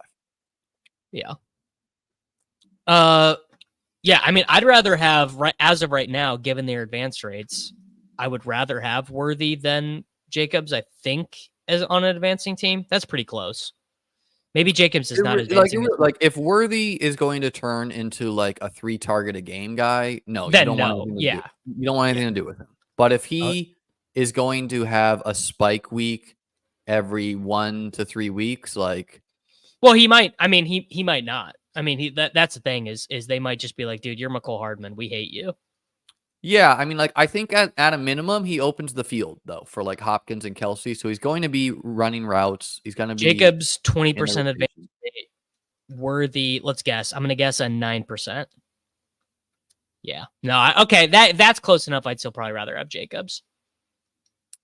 Yeah, and I mean, well, I this don't is know. true. He's actually getting more spike weeks. I would rather have Worthy and Chase Brown, though, than Josh Jacobs and Mike Williams, you know, like, as far as, like, the 2v2. But that could change. Like, Mike Williams might start looking really good with the Steelers, for all we know.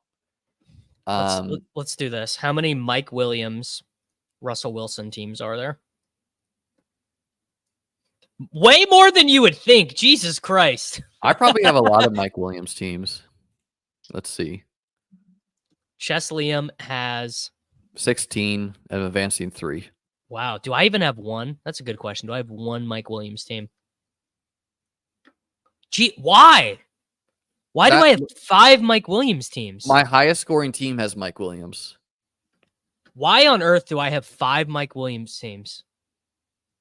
These were all after I started streaming, so I'm assuming someone made me take them. Let's look at our highest scoring teams. I think mine's kind of interesting. It's like a unique hyperfragile squad. Liam's highest scoring team has 1,200 points. He's got Purdy with Kittle. He's got Rodgers with no longer Mike Williams, and he's got Baker with Jalen McMillan. That one might be sneaky. Gibbs, Cook, Connor Swift. Rare stacks. And then, Gibbs, Cook, Connor Swift. So going like 2 early, like 1 early running back, 1 mid-range that's a hit, and then 2 in like round 7 and 8. I think that's like a rare construction for a hyperfragile team. Like Gibbs, Cook, Connor Swift is probably a pretty rare combo in itself. Okay, so Brown, Tank, Flowers, solid. Mike Williams, to be determined. Josh Downs, hit. McMillan could be good. Definitely could be. Demarcus Robinson, you know, classic. He's done stuff. Trey Tucker and Cleve Raymond, like, hey, they've contributed more points than McMillan, you know. Yeah. And then Kittle and Njoku, like, kind of nutted tight end combo.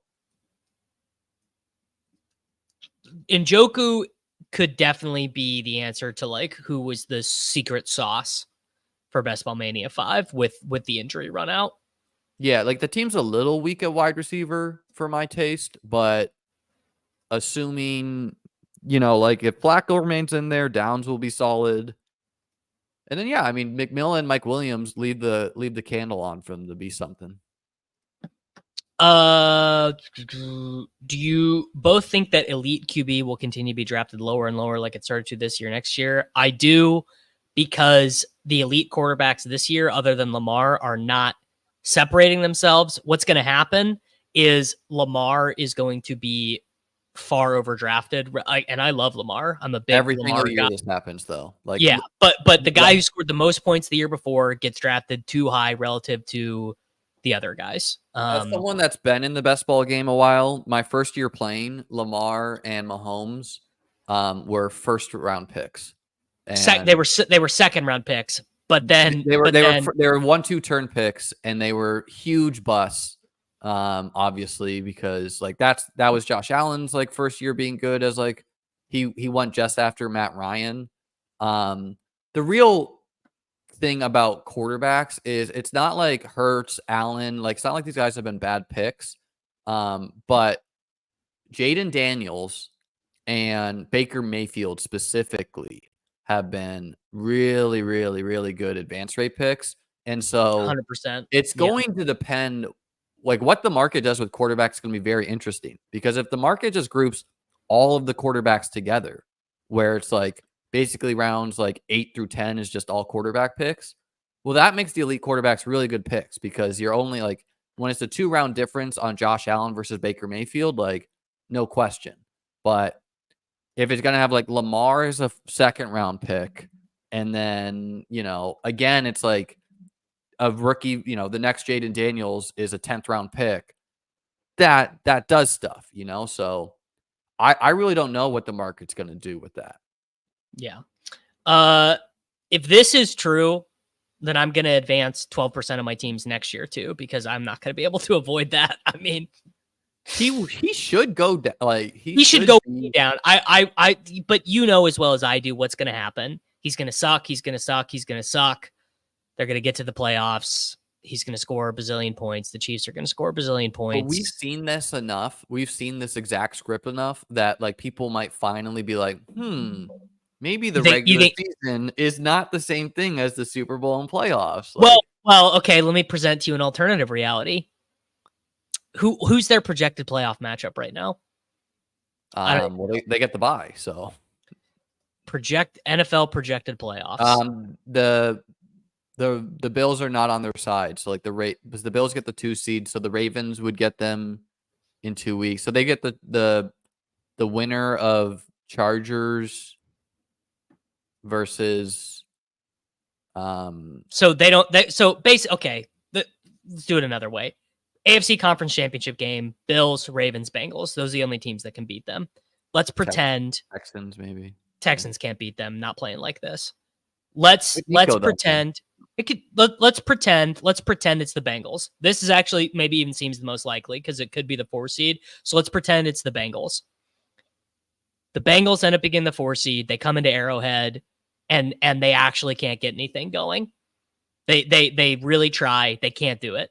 They end up scoring 21 points at home.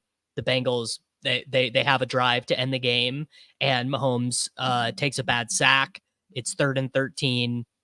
He tries to complete a pass to Kelsey. Kelsey trips over himself, pops it up in the air. Bengals take it back for a pick 6. They win 35-21. Does the narrative then become revenge tour? They get another wide receiver in free agency. They re-sign Hollywood Brown, and then he ends up being a 5th-round pick again. No, that will be what you are saying. That's not going to be the prevailing market. I don't want this to happen. I don't want this to ever happen to me again because it's painful enough to watch them do this. Knowing that I'm losing money every time that they do it makes it even worse. Like every Kareem Hunt touchdown is like getting shot. Kareem Hunt is a really, really good troll by the Chiefs that they have a guy drafted 88 times. 88 times in all of Best Ball Mania, and no one is benefiting from it. Like, and it's like he's the clear. If you don't have cheese bags, like he's the clear. Like, all right, Kareem, go off, young king. He's at 56 times. Yeah. How many of them have Mahomes though? Is there? Oh my God, Zach Jackson, show your face, dude. Show your face, man. Jackson. Let's see. This guy is 118 points behind. Okay, he drafted a dog shit team. He can't advance. I was rooting for him. He got Kamara. He got Kamara and then made no other good picks. I mean, Brock Purdy has more rushing yards than Josh Allen. This is something I said going into the year many times. Yeah, Josh is not running. Which is the Bills do not want Josh to be regular season hero if he doesn't have to be. I think we're eventually going to see that for Jalen Hurts too. Like Hurts might not be good enough to do what Mahomes and Josh do, which is where they're like, hey, we're trying to win the game, but we're not going all out. No, that's Liam. That's actually a great point. Hurts can't really sit back and just be like, all right, well, let's like for Hurts to be effective enough to win games, he has to use his legs. Yeah, he might have to be running, which is like good for fantasy, right? Like you don't want and the touchdowns and the touchdowns. The touchdowns will always be there. And like Josh is going to have rushing touchdowns regardless if he's running a lot, but it's not even like it's so clear. Mahomes, Allen, even Burrow, like they run more when the games really matter. Right. No, this is so true. Yeah. Once you get to rounds 3 to 4, like it is. It's like, oh, what am I going to do? Take ETN, Terry McLaurin? No, I'm just going to take Lamar because Lamar's going to get me a lot of points. Like It is a total Well, compiness and thing. it's so funny because Lamar, not including this year, the past 2 years, he was a better in best ball quarterback where he'd have some really down weeks because of how they played. Spikes, but he had so many. Their defense 11, is bad now. Their 15, defense sucks. Yes, and now their defense is bad, and so he's just getting a much more shootout script. He's rushing more. Like, he definitely should be MVP this year, and that's why it's a shame. I think they gave it to him last year because they're just not going to give it to him again. That's not going to happen, in my opinion. Not that MVP matters at all, but if Kelsey retires, that'll be interesting. So, like, let's say theoretically Kelsey retires, that will make Mahomes ADP. I think Kelsey. I think Taylor Swift probably told him, like, bro, I'm giving you 2 years. Like, I don't want you to go. Like, I love you. I don't want your brain to go more to like, you don't need this, you know? I think if they win the Super Bowl, he can retire totally clean and just be like, all right, that's it. If in this they ain't scenario, making the Super Bowl, bro. I don't think they're gonna make the Super Bowl. In this scenario, I've envisioned where they lose at home to the Bengals. That's a pretty hard way to go out, right? That's a pretty tough way to go. You gonna do it again next year, get hurt, and then you're like, well, wish I didn't do that. I mean, the thing is, he's clearly still good. He's just clear, like he's not great. I don't think the Chiefs will want to be targeting him 14 times a game in the regular season. Now they may, like, if they view him as expendable and not important for their playoff hopes, maybe. But I think, you get Kareem. That's why you sacrifice Kareem Hunt so much, Yeah, who's going to be imagine Ashton Jeanty on the Chiefs. Well, they're going to have to take a wide receiver, sadly, because what pick will Ashton go at? Way before they pick. He's going to go like pick 12 or something. Pick 8. I'm going to say pick 8.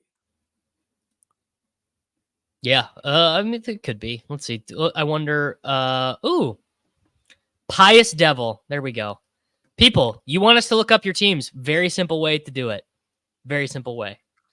Pious Devil. Let's see if this man has anything live. He is advancing. A lucky number 19. He's better. He's better than me. His advance is pretty poor compared to his current. That's interesting. Yeah, I wonder what that's about. All right, his best team is of course, it's a Henry team. He's gotten nothing out of these guys, and Chandler is a 0. Lloyd could be coming back. Herbert is trending towards at least being on the field, but he's got Kirk, Mooney, the outlook is significantly better for Herbert. Whether it comes through or not, it is much better than being inactive on the Bears. Thank you, Dave. Dave, you got way up. Pete dropped 50 memberships, and you drop a just subscribe. So you got way one-upped on the comment marketing. Go subscribe to the Soulcast, guys. Yeah, please. Honestly, please subscribe to the the Soulcast channel. Okay, you've got Jaden Terry, you've got Puka coming back, you've got London, you've got Flowers. I'd buy this team for $100, Pious Devil. This is a good team. This is Godwin, though.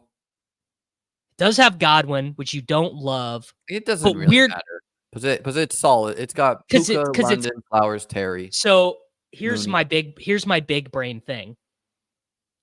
Mooney is going to be such an advance rate cheat code that Mooney teams with the other Falcons guys are actually sick because you can have a Cousins team that goes nuclear with Mooney solo teams dying. So let's say Mooney ends up being the highest advance rate wide receiver, but then Mooney does nothing in week 15 or week 16.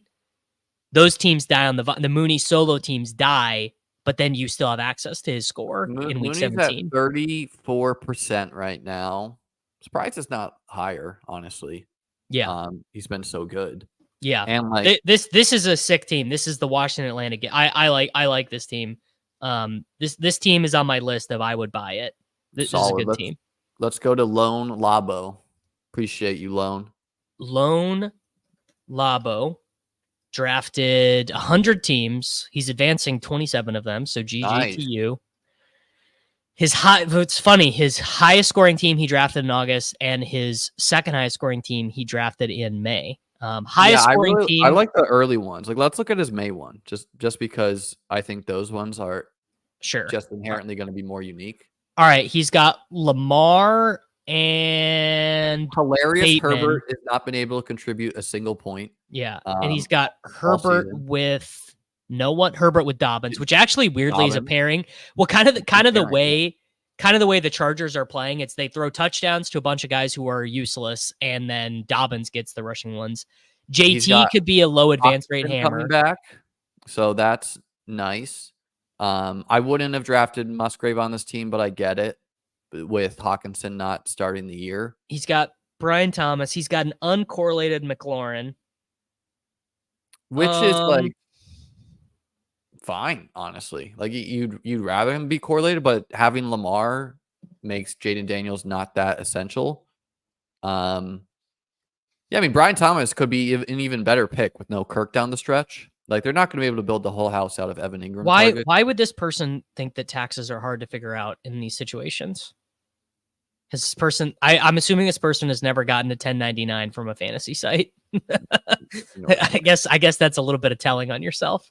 This is a good team. I would not buy this team for $100 though. Let's look at the other one.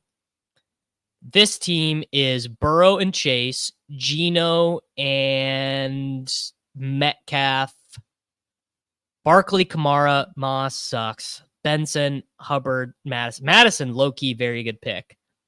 Solid pick and a classic case of a guy drafted in 20-round sites, but not 18 enough, you know? Andrews and Gesicki, league winner Gesicki without T. Higgins. Yeah, Chase, I mean, is T. Higgins ever going to come back? Wide receiver is a little rough on this squad, but you might be able to make up for it with your. This one he just lost too many guys. Let's see. What about this one? Purdy and fuck. These injuries, man. These injuries. Doesn't have Isaac Grendo though. That is a sick pick. Isaac Grendo. How often was he drafted? That's a good question. I have some Isaac Grendo. But he might not be anything now that CMC is returning.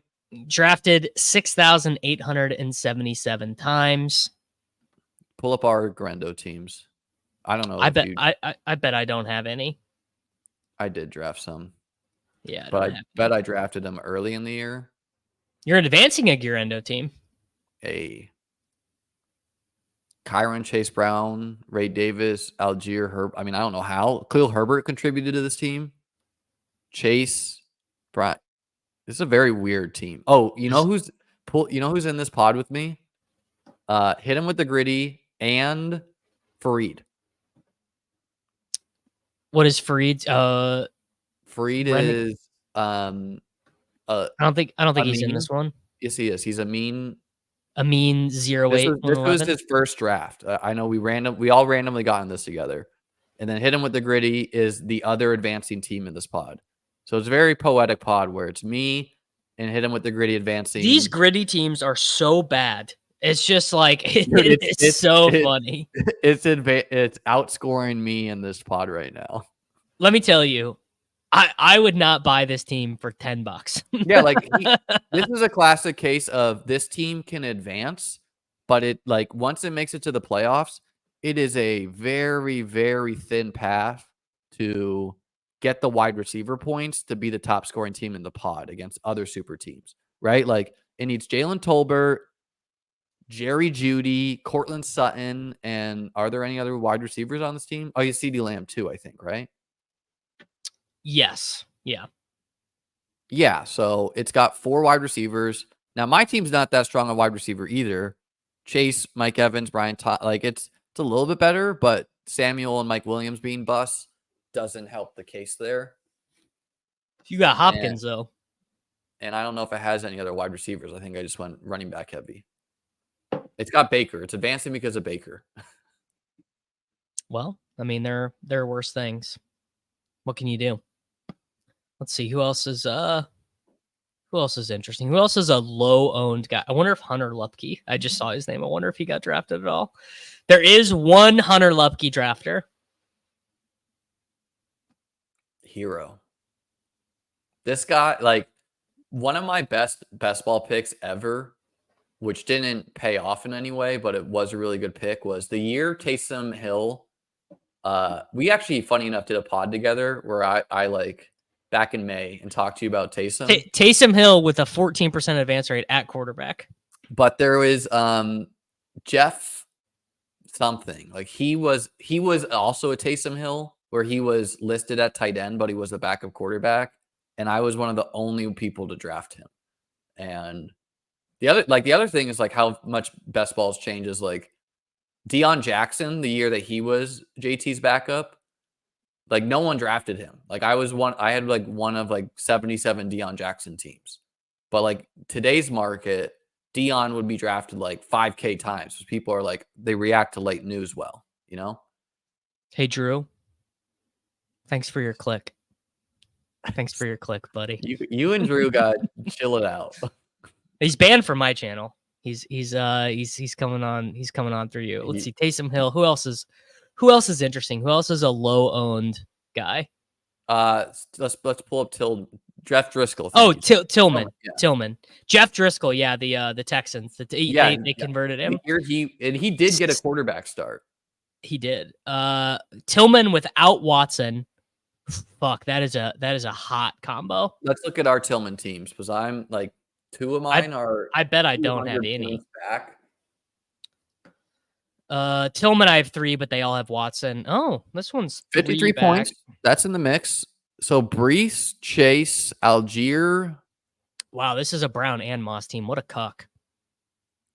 I would not buy this team for myself for $25. Well, Metcalf returning. Yeah, it's just weak. No, this a lot of positions. Yeah, this team is just bad. Pull up the Josh Allen, Dalton Kincaid stack. Pretty brutal. Dalton Kincaid got 10 targets. Wow, Liam, you've got a hammer here. Yeah, it's okay. Achane, Walker, Pollard. No Godwin on this team. You're dead at tight end though. It's Jonnu Smith at tight end.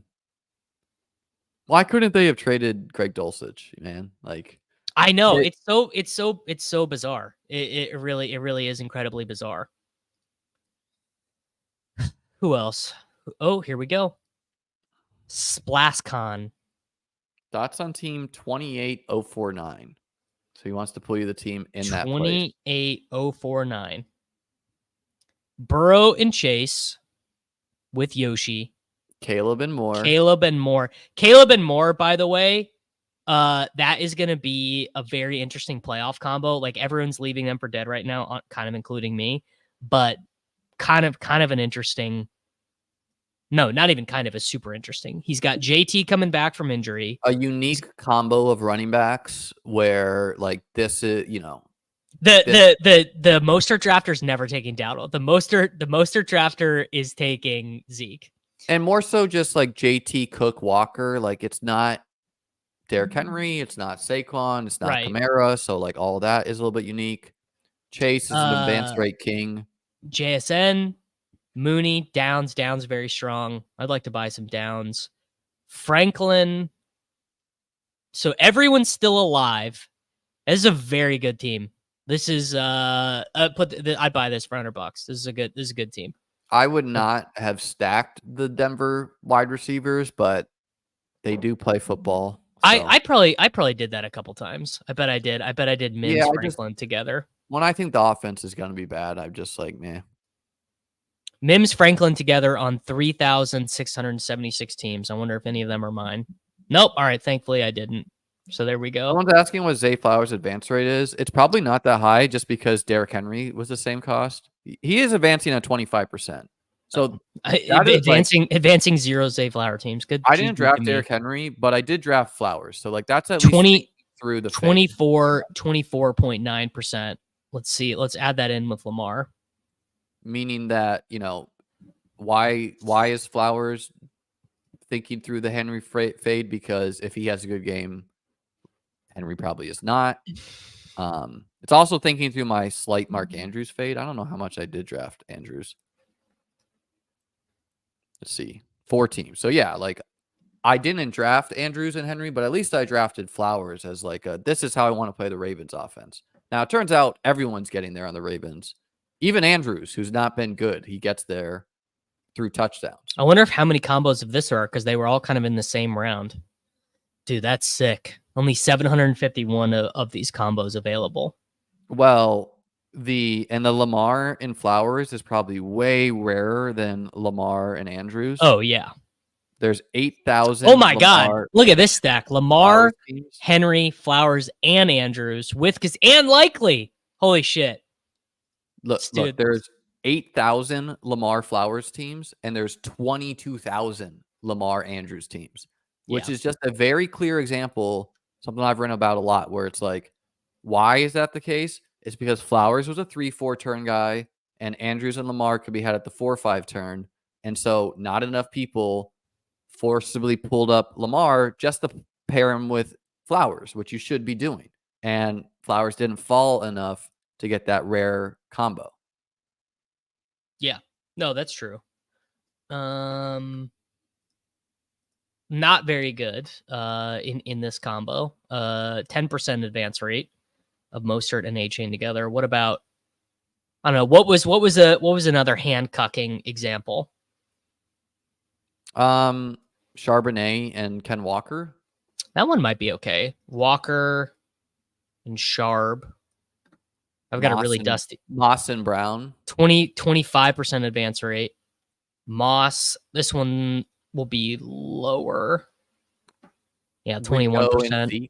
I was going to say Rico and Zeke will be the dustiest one. Rico and Zeke is at, 15%. Pretty bad. Bijan, Algier. Chuba and Brooks. That's an interesting one. If people were doing that. Brooks, that is interesting. So I'm not a proponent of that, but like, the Brooks teams are just so dust. Well, he's returning. Bijan and Algier is 16%. Cook and Ray Davis. Probably actually advancing pretty nice. I was gonna say, I bet it's not bad. Yeah, 20%. Flowers, Saquon Harrison, Barkley. Puka. Why does that make sense? Flowers. No, he's just asking about his own team. Okay, there you go. Ooh, that is Rashad White and Bucky. Yeah. Oh, that's kind of surprising. I would have thought. I guess a good real life quarterback, running back, but not a great. Yeah, and White hasn't not been particularly good either. No, he's had some good weeks lately. I wonder how my Rashad White teams low key getting some life here. Advancing 2 of them. The biggest problem with Rashad White is that he's not Ken Walker, he's not James Cook, he's not Derrick Henry.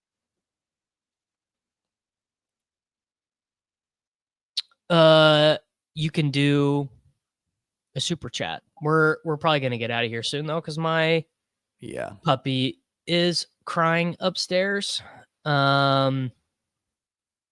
All right. Oh, Liam, we gotta build a pick'em. By the way, we were doing pretty good at those pick'ems. I nailed it with the Xavier Hutchinson under, Chase Brown touchdown, Tony Pollard touchdown screwed us. We almost won last week though. You love to see it. We do love to get a win. Oh. All right, Liam. I will let you go. Do we have any boosts? No boost. Chase, dude. Let's see what the chase lines are tonight. Double coverage be damned. Dude, are you fucking brain dead? Do you think it's Thursday? That's like the ninth time you've done that. Whatever, man.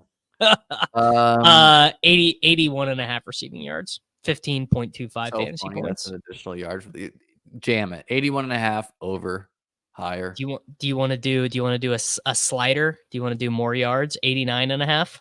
Oh, so okay, I've never seen this. So like, how high can you go on these? Can you get some like insane like $10 turns into? I do Justin Jefferson to 139.5 every week. No, but can you like, you know how on like the like DraftKings and stuff, you see people posting the like $10 to win like $1 million with all these like. No, you can only win so much money. It's capped. That's what I thought. Yeah. No, I don't think fuck it, sure. Higher like we should either do the higher than his regular line or touchdown or Let's do 99. Let's 100-yard game. Wait, what happens if you do the max and you do lower? What's it give you? Okay, so you can only do lower on 109.5. I like it. Yeah. 99.5. Bang. All right, there we go. Well, who does Jefferson play this week? I literally don't even know. Oh, no, they have a nutted game. No, you should do Zay Flowers on the other side. They adjust for that. We'll do Justin Jefferson higher at 99.5. But yeah, if we throw Flowers in there, they will adjust us down. Let's do Aaron. Well, I guess we have Jefferson, so I don't want to do Aaron Jones. Let's do Kareem touchdown, even though we're gonna have to like lay an odd here. Yeah. Oh, we're gonna have to lay a bunch. Actually, let's do Hopkins under. Are they gonna give us a Hopkins juice line? They don't even have him. Put him in. Are you sure? They don't have Kareem Hunt. They only give us one. They give us 1.37x for Hopkins. Okay, lower, no touchdown. I don't co-sign this. I think this is bad, but that's not the game we're playing. And that'll be a nice hedge for me. He's $5,300 on DraftKings this week. It's yeah. San Francisco versus Tampa Bay. Kittle, dude, is a smash. They're not giving. They don't have anything. They're not giving us very much of anything. What is Josh Downs? Josh Downs, 69.5 receiving yards. I don't co-sign this really either. I mean, JSN is, I think, a good, like, you should look at how he did against Buffalo with no Metcalf. He got 6 for 60, you know? 6 for 60, that's all we need. I know, but it's just like, it's not the best matchup for wide receivers in general. On the Colts. Like, I think JT is a better play if you're trying to take advantage of the Bills defense. I just let you take no touchdown for Hopkins. No, go for it. I mean, go for it. It's just I'm just done. Giving you my color commentary there. It's in. There you go. All right. Okay. Let's see what the Kincaid and Shakir receiving lines are. Jesus Christ, Liam. These are good matchups. Just touchdowns we're getting.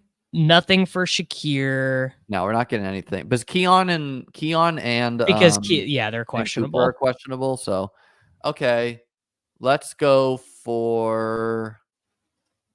We don't have anything on Kittle. Let's do Herbert passing again. These lines are bad. Yeah, yeah. I like higher. That. I like passing touchdowns actually more than the yards, but I'll do either. I like yards. Let's do yards. Because okay. Herbert, like, the good thing about Herbert is he's due to hit, you know, like. Well, that's the thing is they're number 2 in the NFL in PROE since the bye. And the Titans have lost a lot of dudes in their secondary. It's true. All right, let's look at the Jacksonville side against Minnie. Do we have anything on Brian Thomas Jr.? Probably not. Yeah, no. Atlanta, New Orleans. We've got 17.5 rushing attempts for Kamara is pretty appealing. I don't think Jalen McMillan is going to have stuff posted. Let's see just smash a Darnell Mooney touchdown week in and week out. Yeah, nothing for McMillan. Detroit against Houston. We don't have touchdowns. I want to do Zay Flowers receiving over. Okay, that's fine. Zay Flowers. That's pretty low. 62.5. No. If they're going to give you rush and receiving, take the higher. It's the same. Bang. Just in case he does get a rushing attempt. Liam, tell him there's hope. Burrow, Chase, Higgins, Walker. Bro. There's hope. That's definitely, like, with players that good, with T. Higgins not playing, I think we're legit. Wow, there we go. See, you can thank Peter. You can thank Peter Overzet, Andrew. That is the kindness of Peter Overzet's was he not even in the chat when he got that? I guess he must be subscribed. He must be subscribed to the channel, and they're just giving out randomly. It should be given to the people in your chat. It's lit, dude. No, I know, but I honestly did not know how it worked, and apparently that is how it works. Man, I'd love to take a Breeze touchdown. We need 2 more. What is it? Oh, Drake May. I don't care. Yards. I don't care Saquon about rushing that. Is Saquon is it can't even scale it. It's going to be in the hundreds by Sunday. And Let's then do May fantasy points. They're not going to have it yet. Let's do 219 passing yards. Okay. Bang. I like his rushing a little bit more. Like a rushing touch. Or like Caleb unders are appealing too. Yeah, Drake May to score a rushing touchdown. Now we're fucking cooking. We can max. Well, yeah, we can't even do more than $11. Share it in here so I can tail. Bang. Oh, come on. Now we're running good. They didn't even make me refresh. They didn't location such a check bad me. one. They're like, we gotta geolocate this correctly. Yeah, we need this money right now. Jamar Chase higher 99.5. Jefferson higher 99.5. Hopkins lower. Downs higher 69.5. Herbert 229.5. Flowers 62.5. Rushing plus receiving.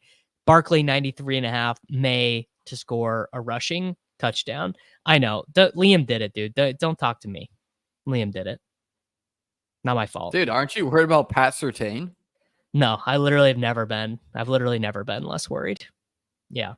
Thank you to Peter Overzet, who did make it rain on the program. Liam, we're getting out of here. I will be back tomorrow. Yeah, check out Liam Teaches Chess if you want some chess coverage. Bang. Check out Liam Teaches Chess.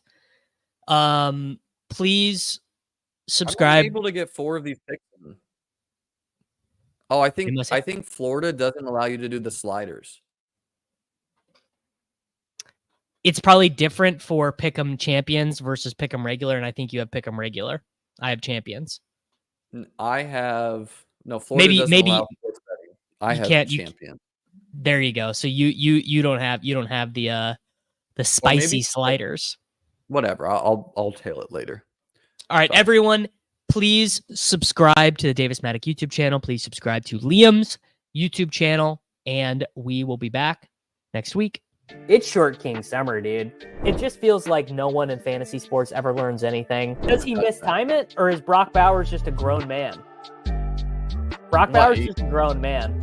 Dare I say, Rich, football might be back.